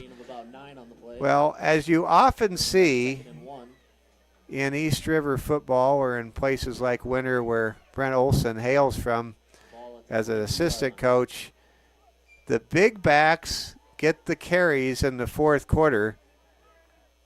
You like to get power running downhill. You like to set up the pain train when you can on the tracks. Second down and 2. Cavs going to stunt. They bunch inside. Ball hits the turf. Then it gets picked up. And Fox running hard. He refuses to go down. And he fumbled the ball. I think St. Thomas More got it.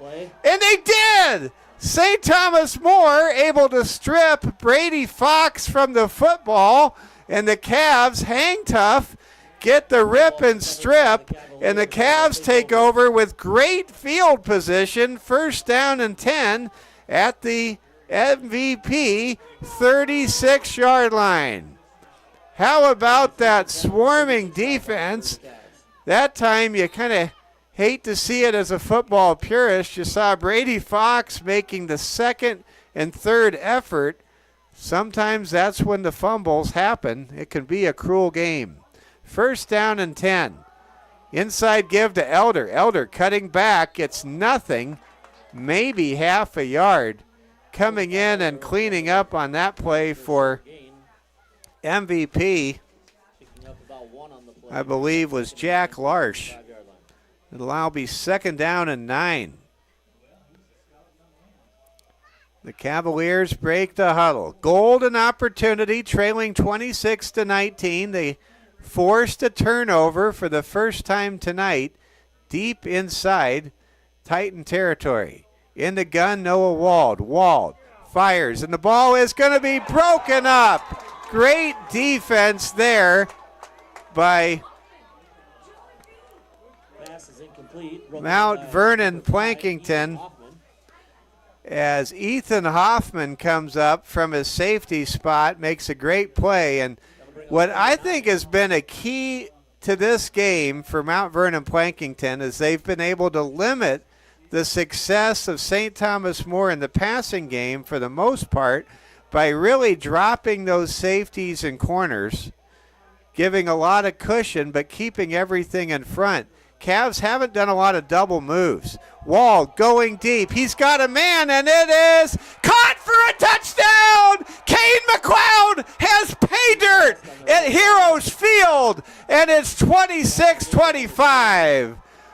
Noah Wald, you can hear the fans. Let's go in for the close-up. The St. Thomas More faithful going wild on a Halloween night. And now the Cavs can either go for the game-tying PAT kick, of which they have had their struggles tonight, especially with poor snaps, or the Cavs will just go for it for the lead. And they say go for two on the road in big games in this situation, and the Cavs are going to go for two.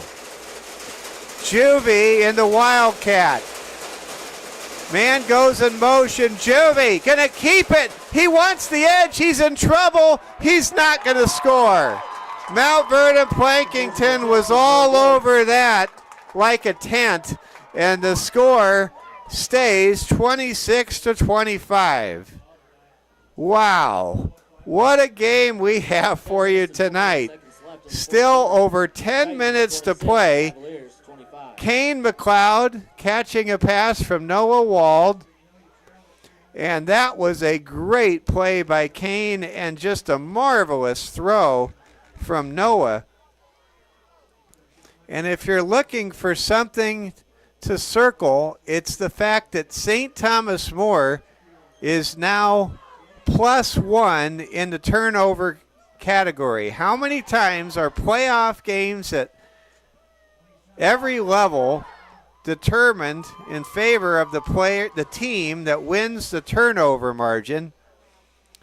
STM +1, MVP -1, but on the scoreboard where it really matters, it's MVP +1, 26-25. MVP up by a point. This is a thriller on the night of Halloween, coming to you tonight from Mount Vernon. Doesn't get any more exciting than this. We thought the last game was exciting, and it was. This game, I can't even imagine how good the next 10 minutes might be. Ball is on the tee. Sales to kick it away. St. Thomas More and Mount Vernon Plankinton 2 wins away from going to the Dome. Here comes a kick by Sales. Spinner handled at the 15. Running with it downfield is the up back. He tries to break it outside, and he does. Good return there, and the Cavaliers with a good tackle. That was Paxton Nedved with the return all the way out to the MVP 48-yard line. Great kickoff return by Paxton, and that sets up good field position for the Titans. Titans have had a real mixed bag, a true mix of almost trick-or-treats here on this Halloween night when it comes to either terrible field position or pretty favorable field position in tonight's ball game. First down and 10 for the Titans. Tight double wing jumbo set. Handoff to Fox. Fox going to be stacked up. Still running. Finally gets dragged down by a myriad of Cavalier defenders. And that'll bring up second down and 7.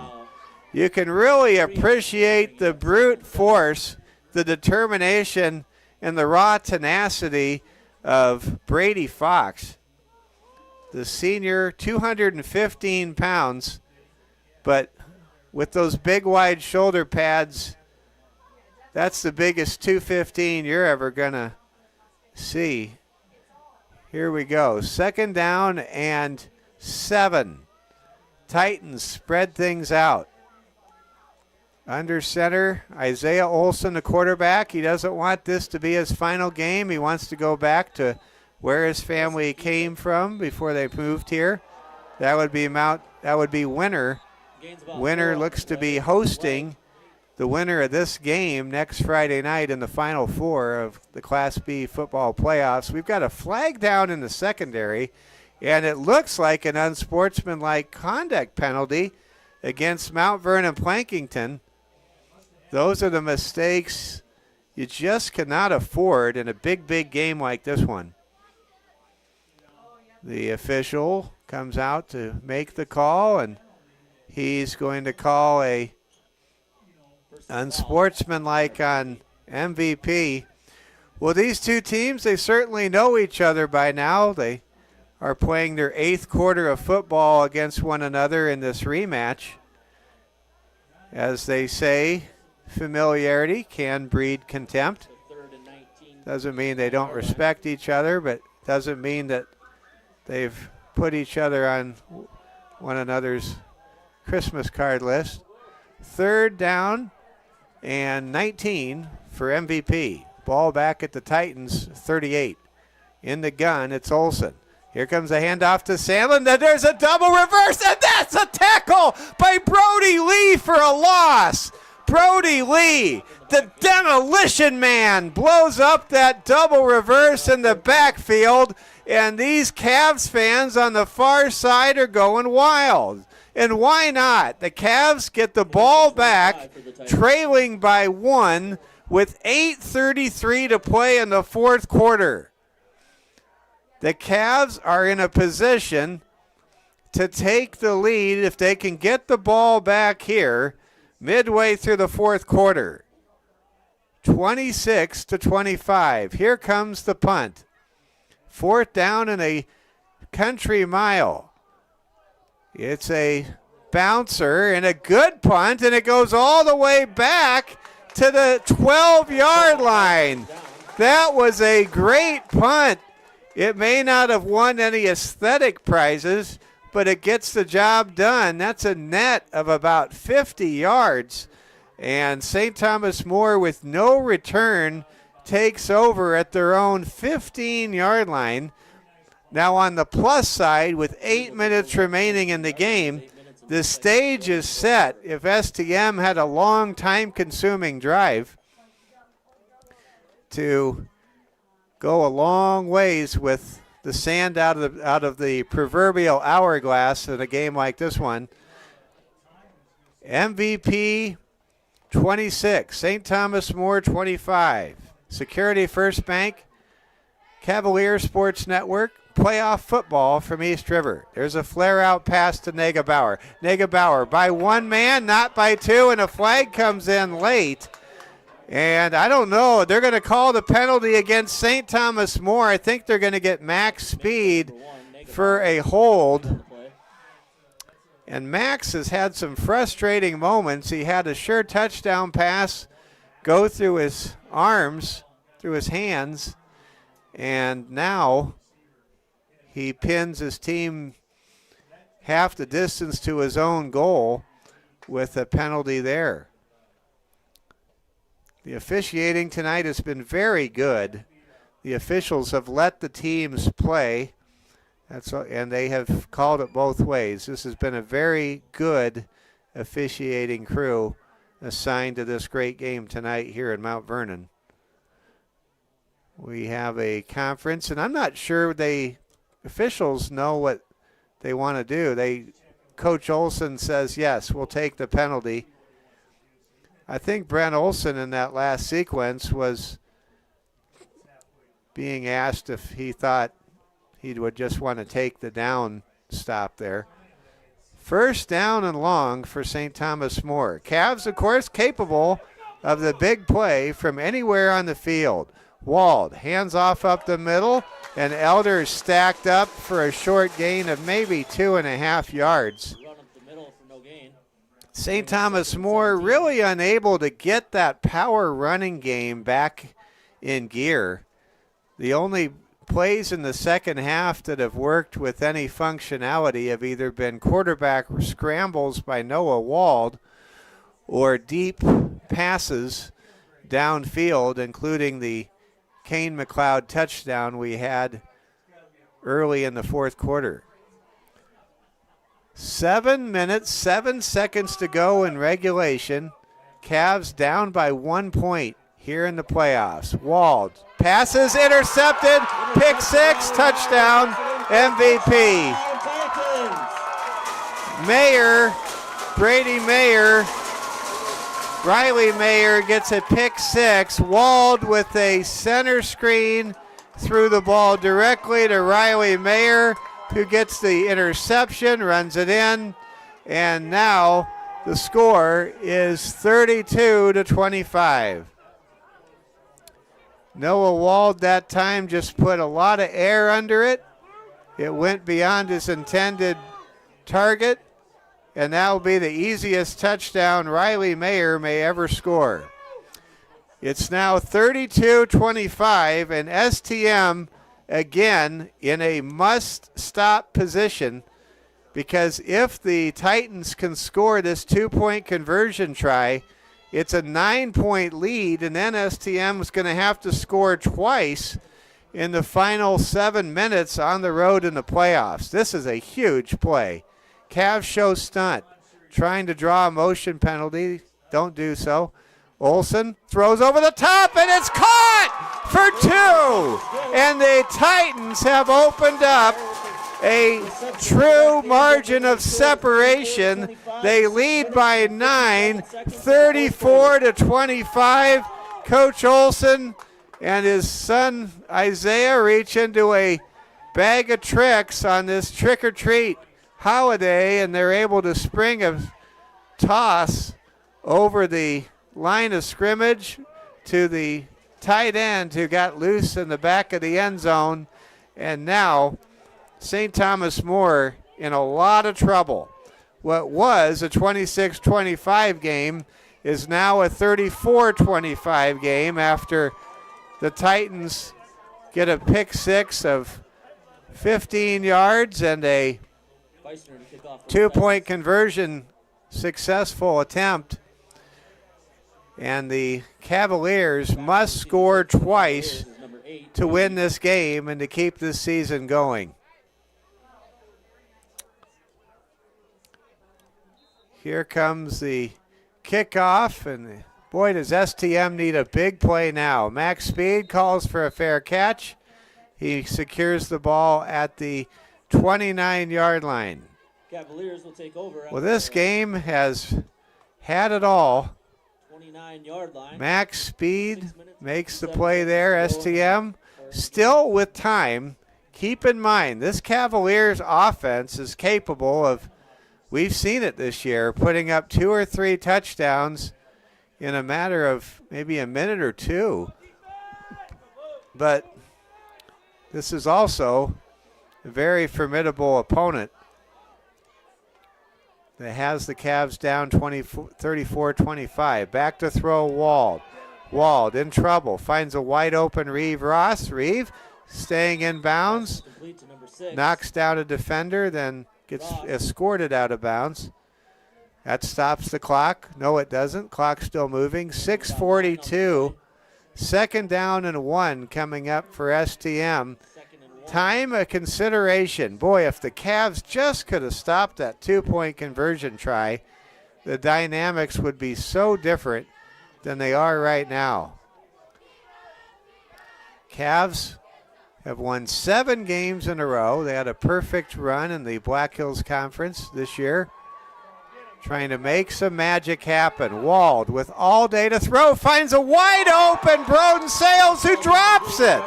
That's the second wide open drop by a member of the Cavalier receiving corps tonight. We saw Max Speed drop a touchdown, and we just saw Broden Sales, who was as wide open as an all-night diner, unable to make the grab right there. Now it's 3rd down and 1 for the Cavs. Cavs break the huddle. And they go 5 wide. 4 down territory to be sure. Wald gets the play call. Takes a snap. And he's going to keep it himself. Slide for a 1st down, and he has it. That stops the clock with 6:07 remaining in the game. STM just quickly operating. Sometimes the frenetic pace seems to really help this offensive unit for STM. Back to throw is Wald. Wald flushed out of the pocket. There's a hold. This will not count. Nice pass to McLeod. Doesn't mean much. That was a horrible hold for STM on that play. The Cavaliers, Rush Turner got caught with an obvious hand in the proverbial cookie jar, and that's going to march back the Cavs the wrong direction. Rush Turner just having a great sophomore year, but that is yet another penalty, another big play that is hurting the Cavaliers. Cavaliers just really, at times, being their own worst enemy here in this second half. There's no other way to say it. This Cavalier team with their backs to the wall. 1st down and a long 20-yard line. 5:49 to go in the 4th quarter. Noah Wald in the empty backfield. Takes the snap.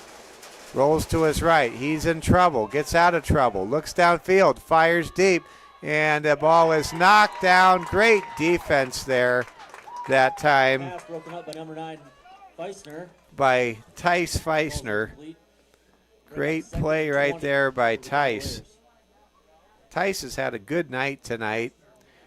Coach Brent Olson, the head coach for MVP, he really impresses me. This is the second time we've seen the Titans play St. Thomas More, and he gets the absolute most out of the guys he has on the field. He is one heck of a coach. He's had a great game plan tonight. 2nd down and 20. Handoff on a jet sweep goes to McLeod. McLeod getting good blocking by Rush Turner, running hard and getting a nice pickup of 11 yards is Kane. Kane McLeod, who had a 38-yard touchdown grab back in the 3rd quarter, able to pick up some much-needed yardage. It's all 4 down territory, and the clock is not St. Thomas More's ally. Just over 5 minutes remaining in this ball game. 34-25 our score. Cavs break the huddle. Cavaliers go 5 wide. In the backfield, it's Elder. Here we go. Back to throw Wald. Wald fires, cranks, goes deep. He's got Sales, and it's almost intercepted. Broden Sales wanted interference. He thought he was interfered with. The officials saw differently, and it'll bring up 4th down and 10. And this will be the season. STM has to pick up this 4th and 10 conversion, or it's hard to put any kind of calculus to a STM playoff rally in this one. The Cavs go 5 wide. Wald in the gun, back to throw with time, goes deep. He's got a man, it's McLeod who makes the catch, and the season keeps on going, as does the hopes for STM.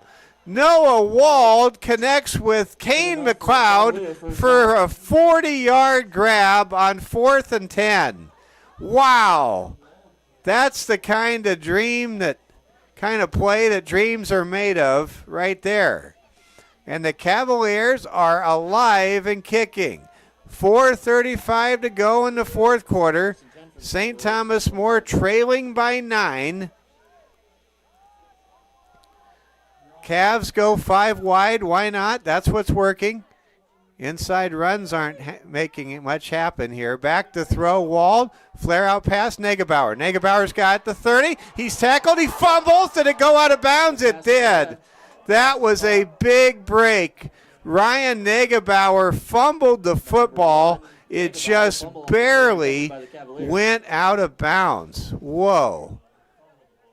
STM seeing their playoff fortunes flash before their eyes. STM still going. It's now 2nd down and 7 after that 3-yard pickup. Wald to Negebauer. Cavs go 5 wide. Twins to the near side. Triplets to the top. Back to throw is Wald. Wald fires. His pass is deflected and knocked down. Great defensive play by Aiden Novak. Aiden Novak, who is a 290-pound behemoth in the heart of that D-line for MVP, able to knock that ball down and force 3rd down and 7. Clock stopped at 4 minutes and 24 seconds remaining. These two teams have played a pair of classics this year. And they get to play each other at Cavalier Field next season. 3rd down and 7. Back to throw. Wald. Pass is caught by Speed. And Speed is spun around, and he has a first down to the 9. Great play by Max Speed. He adjusted well. Max, who has a tremendous catch radius for a high school tight end, able to move the chains and set up 1st down and goal to go at the 9 as the Cavaliers are putting together a clutch drive through the air. Wald in the gun. Checking out of the game, Dawson Inhofer. Back to throw, Wald's pass is caught. That's a touchdown. Kane McLeod with a 2nd touchdown catch tonight. Makes it 34-31. And it's a 3-point game. The Cavs will either go for 2 or kick a PAT. What a football game we have. And with 3:54 to go, that's enough time for STM to get a stop and have another possession. You never know. Is there a STM miracle on this Halloween night in Mount Vernon? PAT kick. Kicking unit comes on. Negebauer to hold. Sales to kick. This is a big kick. Snap back. High snap. Ball is up, and it is good! 34-32. The Cavaliers have now made it a 2-point game, meaning if the Cavaliers could get a stop and come down the field and drill a game-winning field goal, they would advance to the Final Four and head to winter next Friday. The Cavaliers found a way, and how about that 4th and 10 conversion, a 40-yard strike from Noah Wald to Kane McLeod. And McLeod now with a pair of second-half touchdowns. You talk about clutch, well, I guess right there. Mike Fell with you from the Chad Greenway press box tonight here in East River. Want to thank Preston and everybody here at Mount Vernon Plankinton. Their hospitality has been just awesome. It's been great to come here twice this year.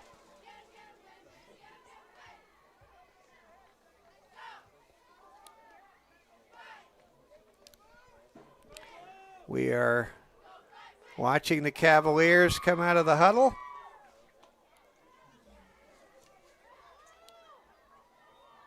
Back to receive for the Titans are Sandlin and Nedved. What a game. It's the greatest sport, I think, on the planet. And when it's played under these circumstances with this kind of contest between evenly matched teams, can it get much better than this? I don't think so. Cavaliers perhaps will try an onside kick, but they'll give up a lot of field position if they do that. There's still 3:54 to go. I really don't want them to do an onside kick, but they're going to do one, and it's handled by the good hands team at the 41. Well, STM has a penchant to try to get the onside kick. That wasn't your classic bouncing onside kick. Titans will take over now. First down and 10 at their own 41. Reminder, the tickets are on sale for the Cavalier. That's the night in which we celebrate the Rapid City Catholic Schools, St. Elizabeth Seton, St. Thomas More Middle School, St. Thomas More High School. Going to raise money this year for security projects. There's a run up the middle, gain of 2. Speaking of security, Brady Fox this time showing a good measure of ball security as he wraps up with both hands and all 10 fingers. Second down and 7 coming up for the Titans. Clock running. 3 minutes and 30 seconds to go. St. Thomas More down by 2 points. They need a stop. They have to get the ball back, or who knows, maybe an amazing turnover could make our dreams come true. Second and 7. Sweep goes to Fox. He only gets 3 yards. It'll bring up third down and a long 4.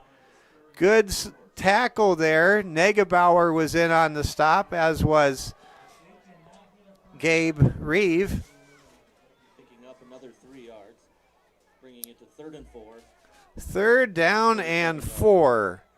And you would think the Titans would not go for it because a field goal would win it for STM. Here we go. Here comes a quick pitch. Running back's in trouble. This could be a negative play, and it is! STM with a swarm of Cavalier greatness, able to absolutely throw Sandland and plant him in the turf after a mad scramble, and it sets up 4th down and 11. How about the Cavs defense? We'll see if Coach Olson sends on the punting unit. It looks like the Cavs with 2:27 to go as the Cavs call a timeout. Let's do a close-up here with the Cavs and their fans giving them a standing ovation on the small grandstand on the opposite side of south side of Heroes Field. Our Heroes are playing awesome. Cavs are going to get the ball back, so it appears. STM with 2 minutes and 32 seconds to go, with 2 timeouts remaining, with a good, strong field goal kicker in Broden Sales. Looks like they'll get a chance to get the football with an opportunity to win the game and advance to winner in the state semifinals. What a game. Back deep to receive the kick is Graydon Juvie. Oh, man, if your heart's pounding, so is mine. Here comes the punt. It's a high punt. Juvie calls for a fair catch, and he makes the ball catch at the 21. And St. Thomas More has the keys to the kingdom. Can they unlock a trip to the Final Four? It's in front of them. 2 minutes, 26 seconds to go. STM 79 yards away from pay dirt here in East River. Mike Fell with you. This is why you work hard in 100-degree heat in early August. It's for drives like this one. Here we go. Halloween has never been bigger in STM football history, I bet. First down and 10, back to throw Wald. Wald in trouble, is going to scramble. He runs like Fran Tarkenton, and he has a first down, and there's a late hit.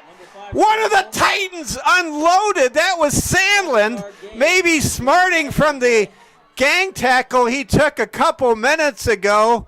in his own backfield. He lets off some frustration, drills the sliding Wald, and that's 15 yards downfield for STM all the way out to midfield.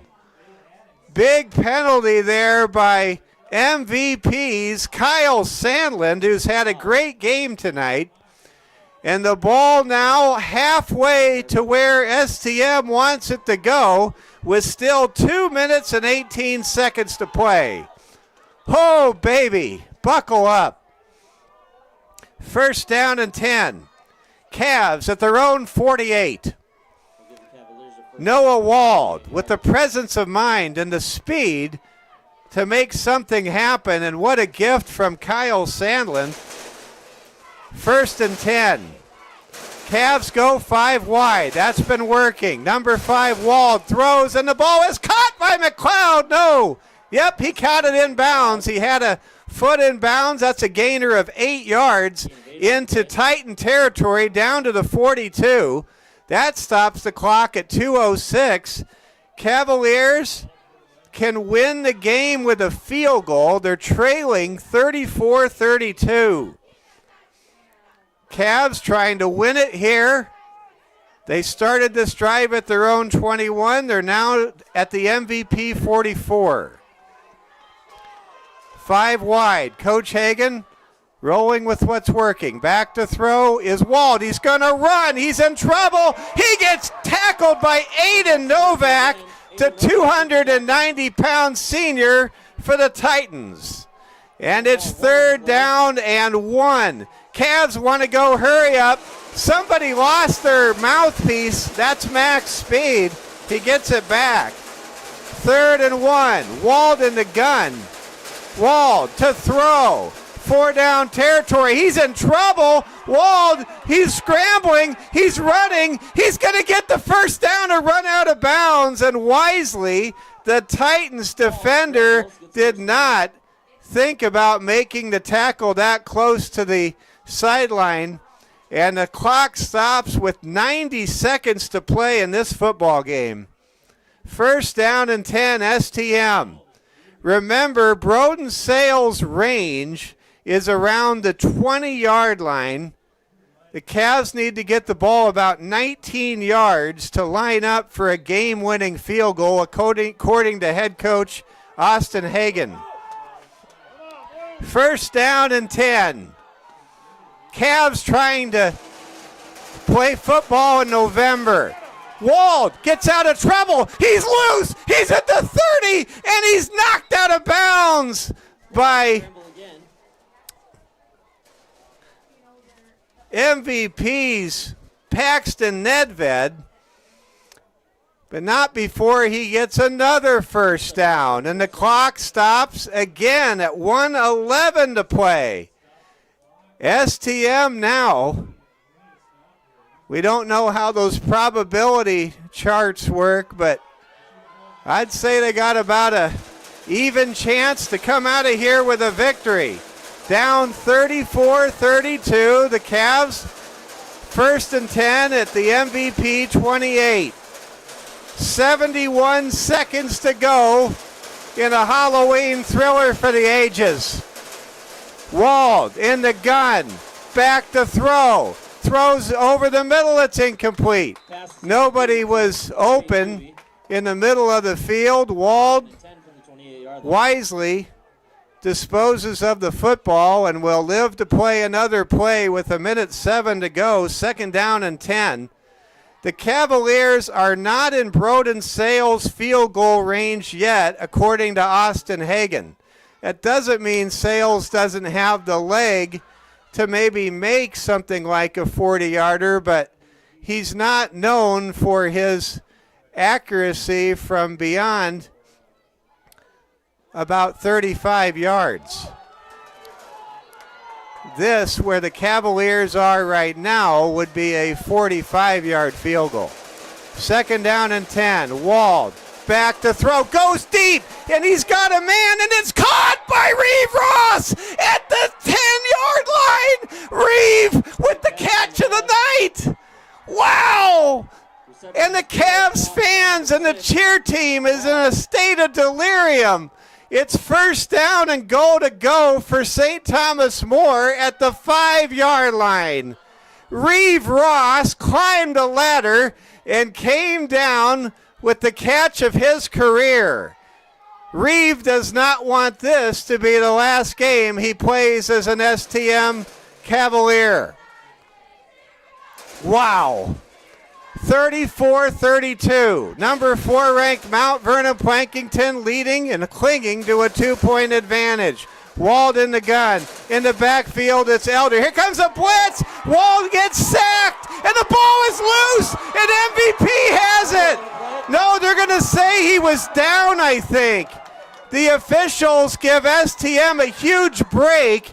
They said that was not a fumble. MVP says, yes, it was. Now the officials are arguing, I think. Was it a fumble or not a fumble? They ruled that he was down by contact. Timeout called by St. Thomas More with 50 seconds to go. Well, whatever just happened, that was big for MVP, but the ball is still in field goal range for Broden Sales. This would be if there's 50 seconds to go and second and goal to go at the 5, still a chance for the Cavs to pick up yardage and maybe score a touchdown. But you talk about a huge defensive play. You just saw one. And STM, I thought they may have fumbled the ball. The officials say Wald must have had his arm or his knee down before the ball came out. It definitely did come out. Now the officials are talking things over, and it looks like the official is going to say something to the coaches for STM. Nope, they're just going back into position. That was the side judge. Here we go, 2nd and 15. Second and goal to go from the 15. 50 seconds to play. St. Thomas More down by 2. Inhofer exits the game, and there's a flag, and that's a penalty. 12 men on the field for St. Thomas More. And now it's going to be second down and goal to go from the 20-yard line. And that would set up a 37-yarder. And again, Coach Hagan told me Broden Sales, to make a field goal, really needs to be kicking from inside of 35 yards. Every yard so important.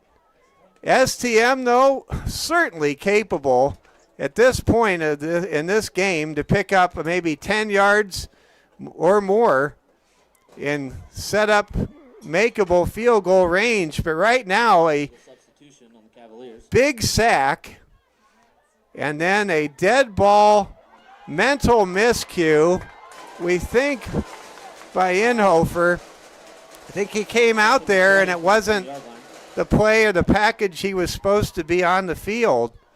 It's now going to be second down and goal to go at the 20. Cavs break the huddle. They need something good to happen. Wall gives to Juvie. Juvie gets a face mask. He's tackled, hogtied, and the STM player knows what he did. I think that was big Aiden Novak who gave the face mask that he didn't want to give to Graydon Juvie. Sometimes you just reach and you come up with somebody's face mask. That was not a tackle of ill intent, but that was a big turning of the neck face mask, and that's going to be either half the distance to the goal or 15 yards. And that shifts the advantage back to St. Thomas More in this 2-point ball game. The ball will now go all the way down half the distance to the goal to the, they haven't marked the position. Yep, the 10-yard line. Second down and goal to go at the 10, 44 seconds to go. Wald rolls to his right. He's being chased. He throws, and the ball is going to be, is it caught? It is! It's caught! It's a touchdown! St. Thomas More has taken the lead with 38 seconds to go at Heroes Field. 38-34. Noah Wald, the man of the moment, couldn't see who made the catch, and the Cavs are leading on the road 38-34, having stormed back down by 9 and facing 4th and 10 around midfield. The most improbable comeback you'll ever witness. You're watching on Halloween night. Go crazy, Cavs fans, go crazy. It's not over by a long shot, but the Cavs will force the Titans to have to get a touchdown. They lead by 4, 38-34. Here we go. Wald going for 2, throws, and the ball is knocked down, and it's incomplete. The Cavs have the lead. What Cavs are on top? Can the number 11 seed team with this great junior class find a way to win back-to-back East River road games against the number 4 team in the state of South Dakota in Class B? The Cavs are 38 seconds away, but if there's anybody that can find a way to rally here, it's Isaiah Olson. He's a cool customer. He's a great quarterback, and he's going to do whatever he can do with his teammates. STM's defense has to make one last stop. If they do, this is going to be one happy bus back to Rapid City. 38-34. Mike Fell with you from the Chad Greenway press box. You can live a long time, and you don't get to see many of these games. Cavaliers leading 38-34. Sales set to kick off. Not sure who made that catch. Stay tuned after the game. If the Cavs are able to pull it out, we'll hopefully see Coach Hagan join us here for the Security First Bank Cavalier Sports Network postgame show. Unbelievable.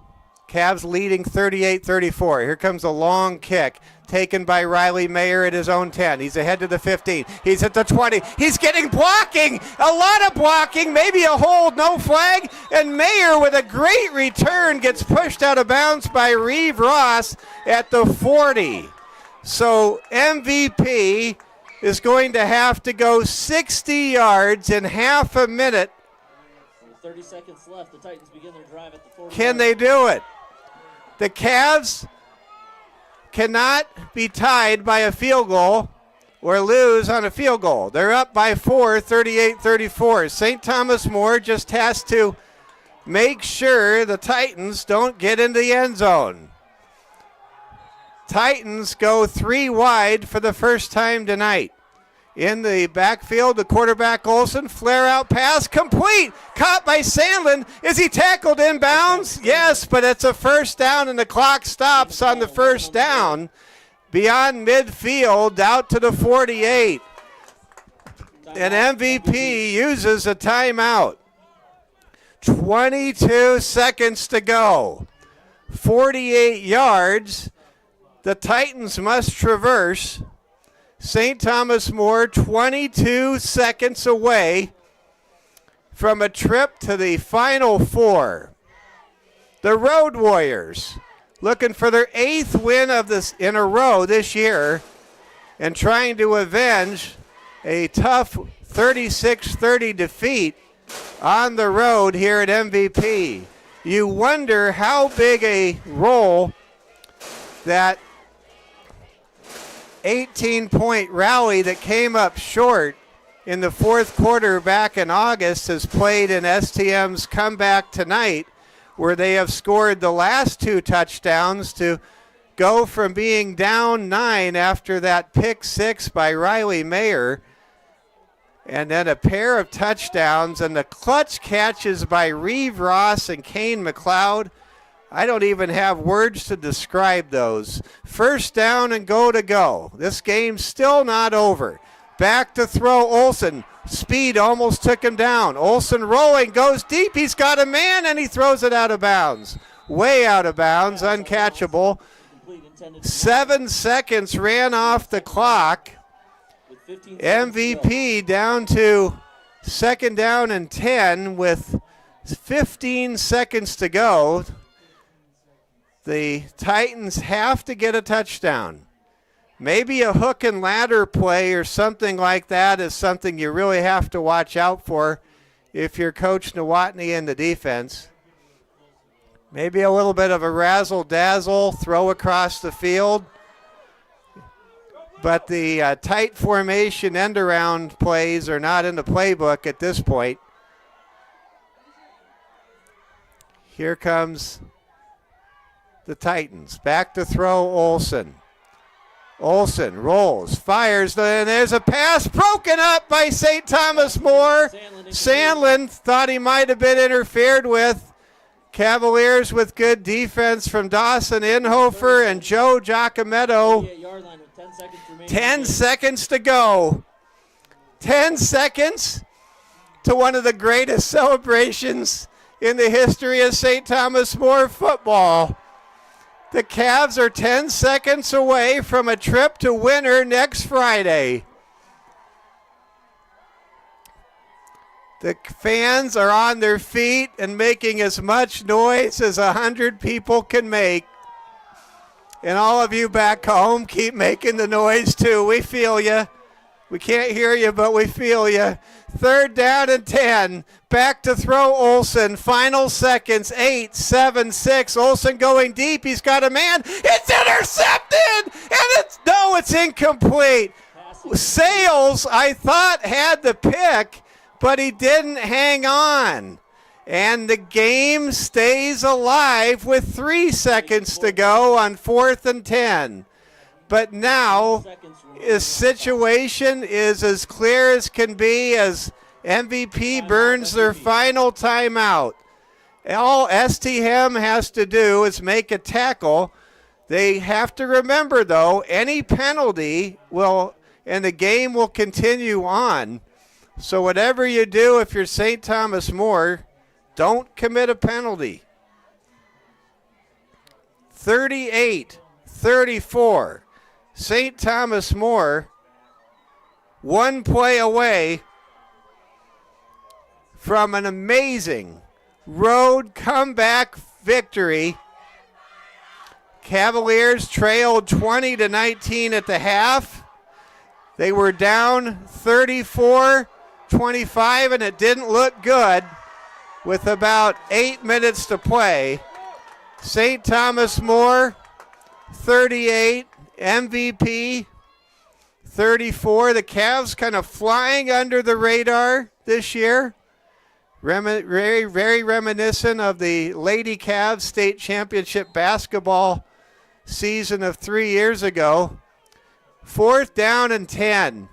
This is it. Final play of the game. Clock reads all zeros. There's a throw, and the ball is going to be incomplete, and it's over. St. Thomas More is going to the Final Four. 38-34. Coach Austin Hagen in his second season, and this amazing group of Cavs, they are going wild here at Heroes Field. They have pulled out an amazing miracle Halloween night comeback. Trick or treat, it's all treat tonight. The Cavs are going to Winter to take on the number 1 ranked Winter Warriors next Friday night.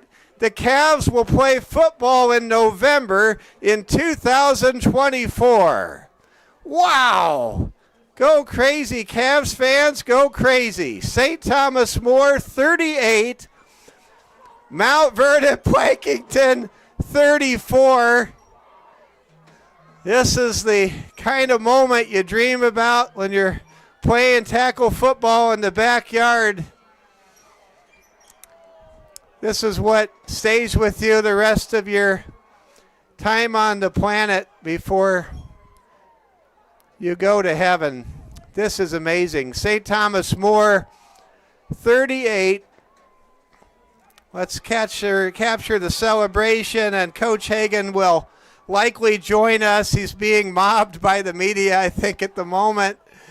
Craig Nowotny shaking hands. Oh, this is a special place. And for all of the folks out there who are wondering, how good is STM football? They are back, folks. They are back. The Cavaliers have not been in the Final Four for a long time.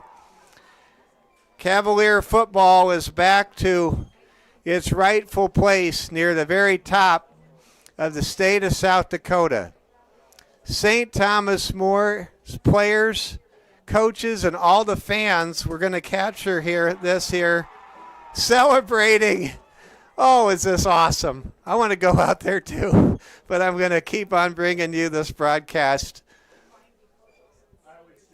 38-32, St. Thomas More victorious, heading to the state semifinals. They will take on number 2 seed winner, the number 1 ranked Winter Warriors down in Tripp County, and we will be there next Friday night.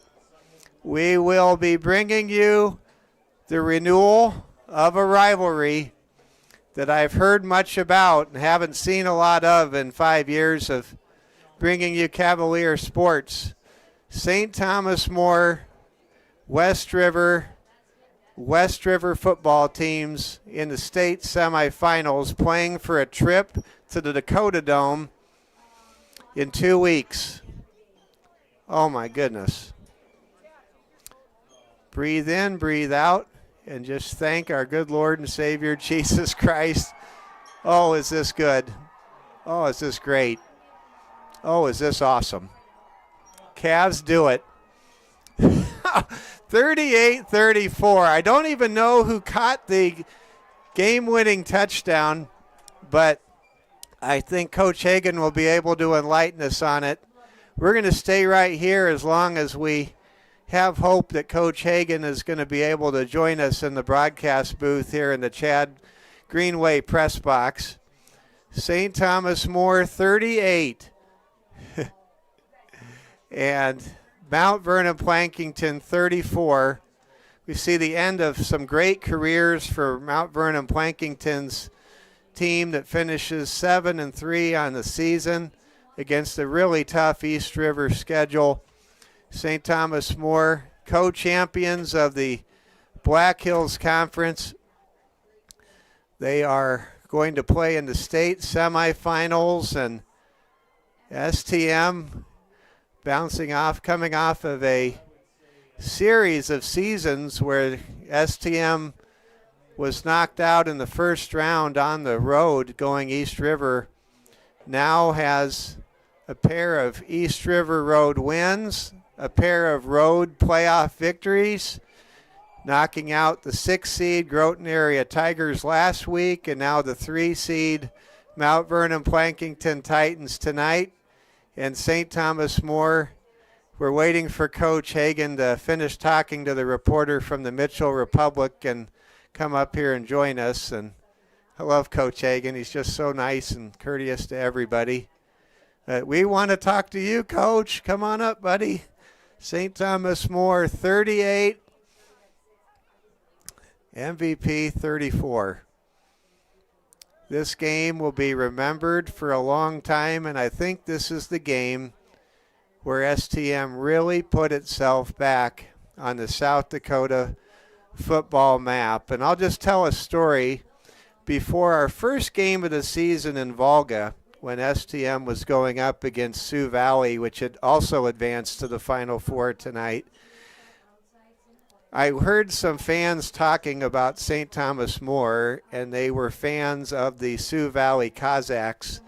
And the window was open, and these people were talking, and they said, well, yeah, they're good, but they're not anywhere near as good as they used to be. Well, yes, we are, and we are back. And the Cavaliers are in the Final Four right there with Sioux Valley, and we are ready to play some Final Four football in winter next week. The Cavaliers needed to win 3 games to get to the Dakota Dome and play for it all. They have now won 2 with 1 big game to play, and we'll hopefully see Coach Austin Hagen. He's wrapping up his interview with the sports. Now it looks like he's going to talk to another sports writer. Well, these sports writers are everywhere in East River. We don't see a lot of them in West River. We'll see if we can see Coach Hagen come on up here in a moment. St. Thomas More 38, MVP 34. We're going to keep it right here. Let's go ahead and pass along take a look at the playoff picture. St. Thomas More will play Winter next week, and then the other semifinal in the Class B football playoffs will be Sioux Valley and Elk Point Jefferson. So the 1, the 4, and the 2 all get through, and the Cinderella of the Class B ball are St. Thomas More Cavaliers, the number 11 seed, have now won 8 games in a row. Cavaliers avenge a 6-point loss here back in August, and they get the win tonight. And we're hoping to talk to Coach Hagen. We're going to just keep it here. We don't have any programming coming on after us. And I drove by myself, so as long as Coach Hagen looks up here and heads this way, we'll get to talk to Coach. But right now he's just being mobbed by all the East River journalists, sports journalists on the field. What a win. This will be cherished for a long time. Just stay tuned, fans. We've got a lot of you still waiting, and we all want to talk to Coach Austin Hagen. And we'll see if Coach finishes his conversations. He's getting some very long interviews right now at about the 38-yard line. Let's see if we can show Coach. There he is. A little close up. This is his second 5-minute interview with the sports writer.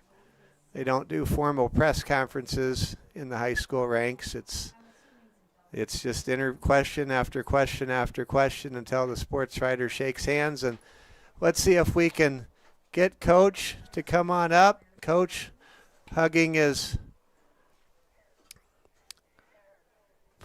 player Gabe Reeve and talking to Gabe.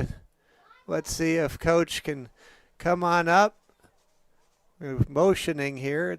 We're still a long ways away, and now Coach Hagen getting a hug from some friends, and well-deserved moment. And Coach knows we want him to come up, and we're just waiting for him to make the move our way. All right, thank you very much. Thank you.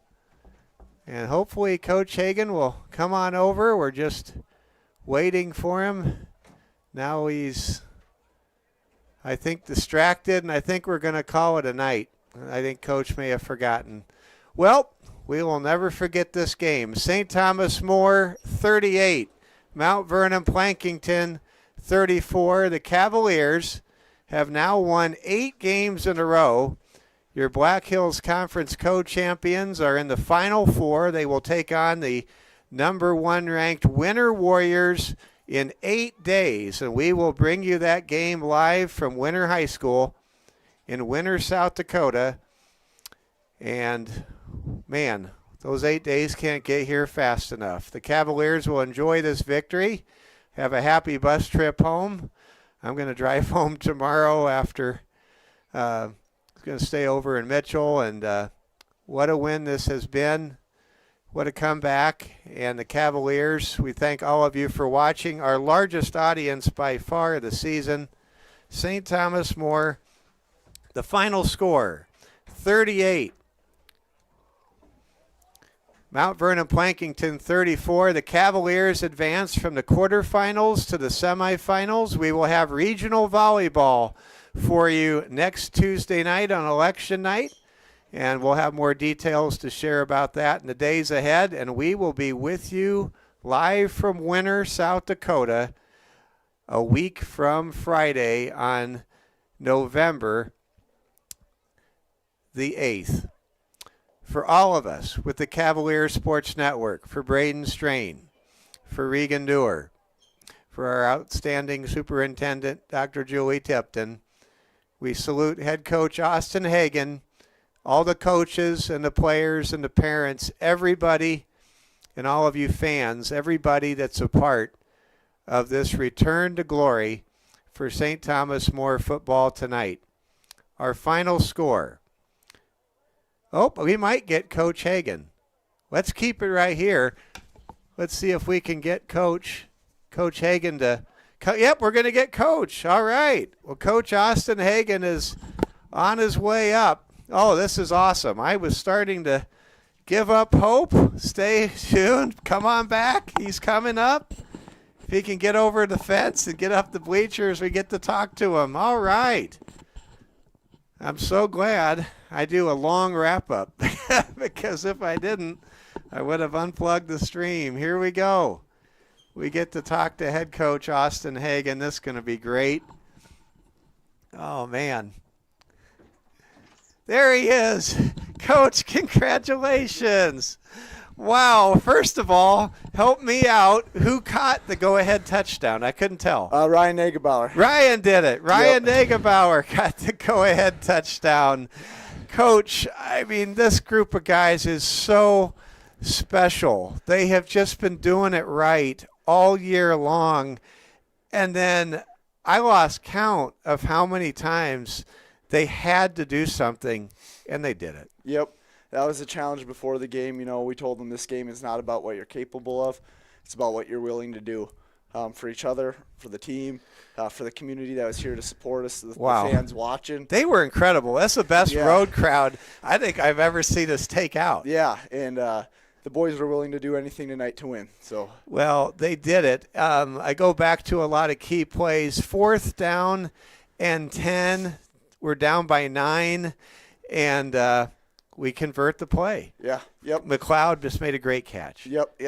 You know, the old saying, big-time players make plays in big-time moments, and we saw something schematically that we like. You know, we trust all those guys out on the field and just kind of let the ball go to him and let him make a play, and he did it. So Noah Wald is a freshman. We marvel at his progressions as a quarterback. What I thought was really impressive tonight is it seemed as though that Coach Brent Olson and the MVP staff, they really dropped those safeties. They really dropped those corners so you couldn't get those big vertical plays. Yeah, and Noah was able to use his legs really well tonight for us. That was huge for us.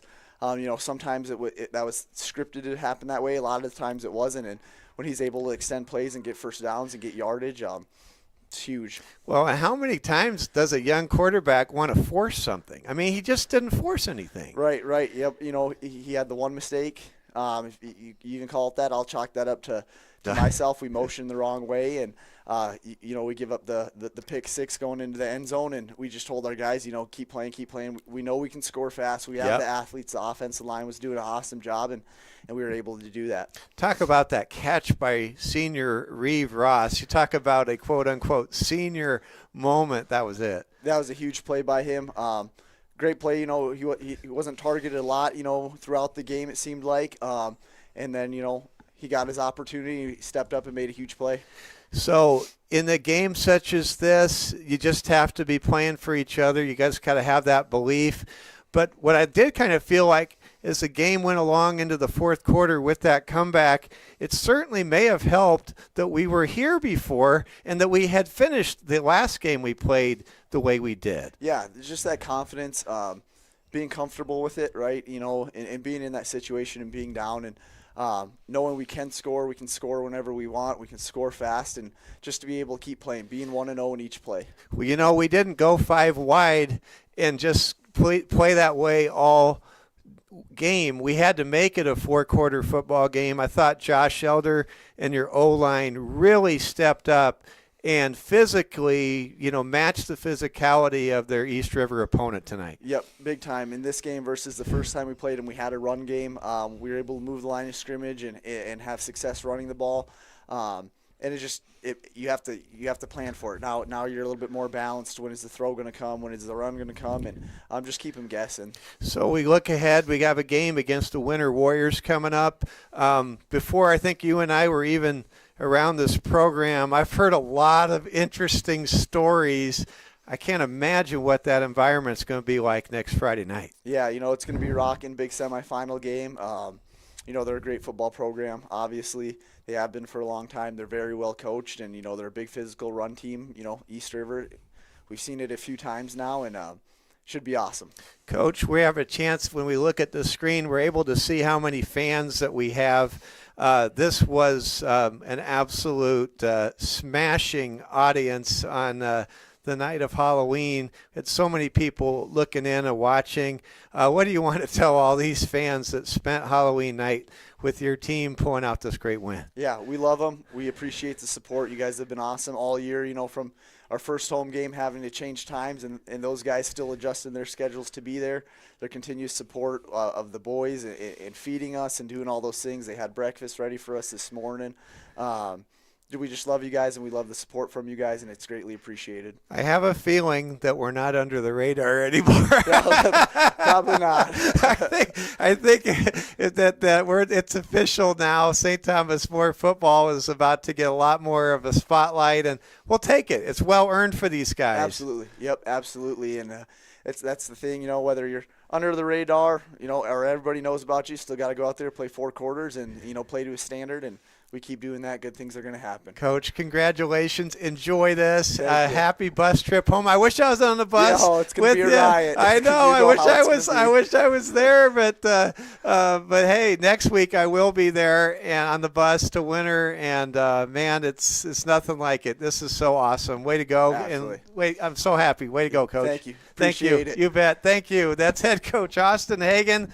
The Cavaliers 38, the Titans 34. St. Thomas More is headed to the Final Four in the Class B state football playoffs. They will take on number 1 ranked, number 2 seed Winter, and we will be there live from Winter next Friday night. Oh, man, I think we're going to have a record audience watching the game. You guys are awesome. Thank you, fans. Thank you, sponsors. Thank you, Security First Bank, and all of our great sponsors all year long. And thank you to the good folks here at Mount Vernon Plankinton High School for their hospitality. The final score tonight, St. Thomas More 38. Mount Vernon Plankinton 34. The Cavs are going to the state semifinals next Friday night. Happy Halloween and good night from Mount Vernon, South Dakota.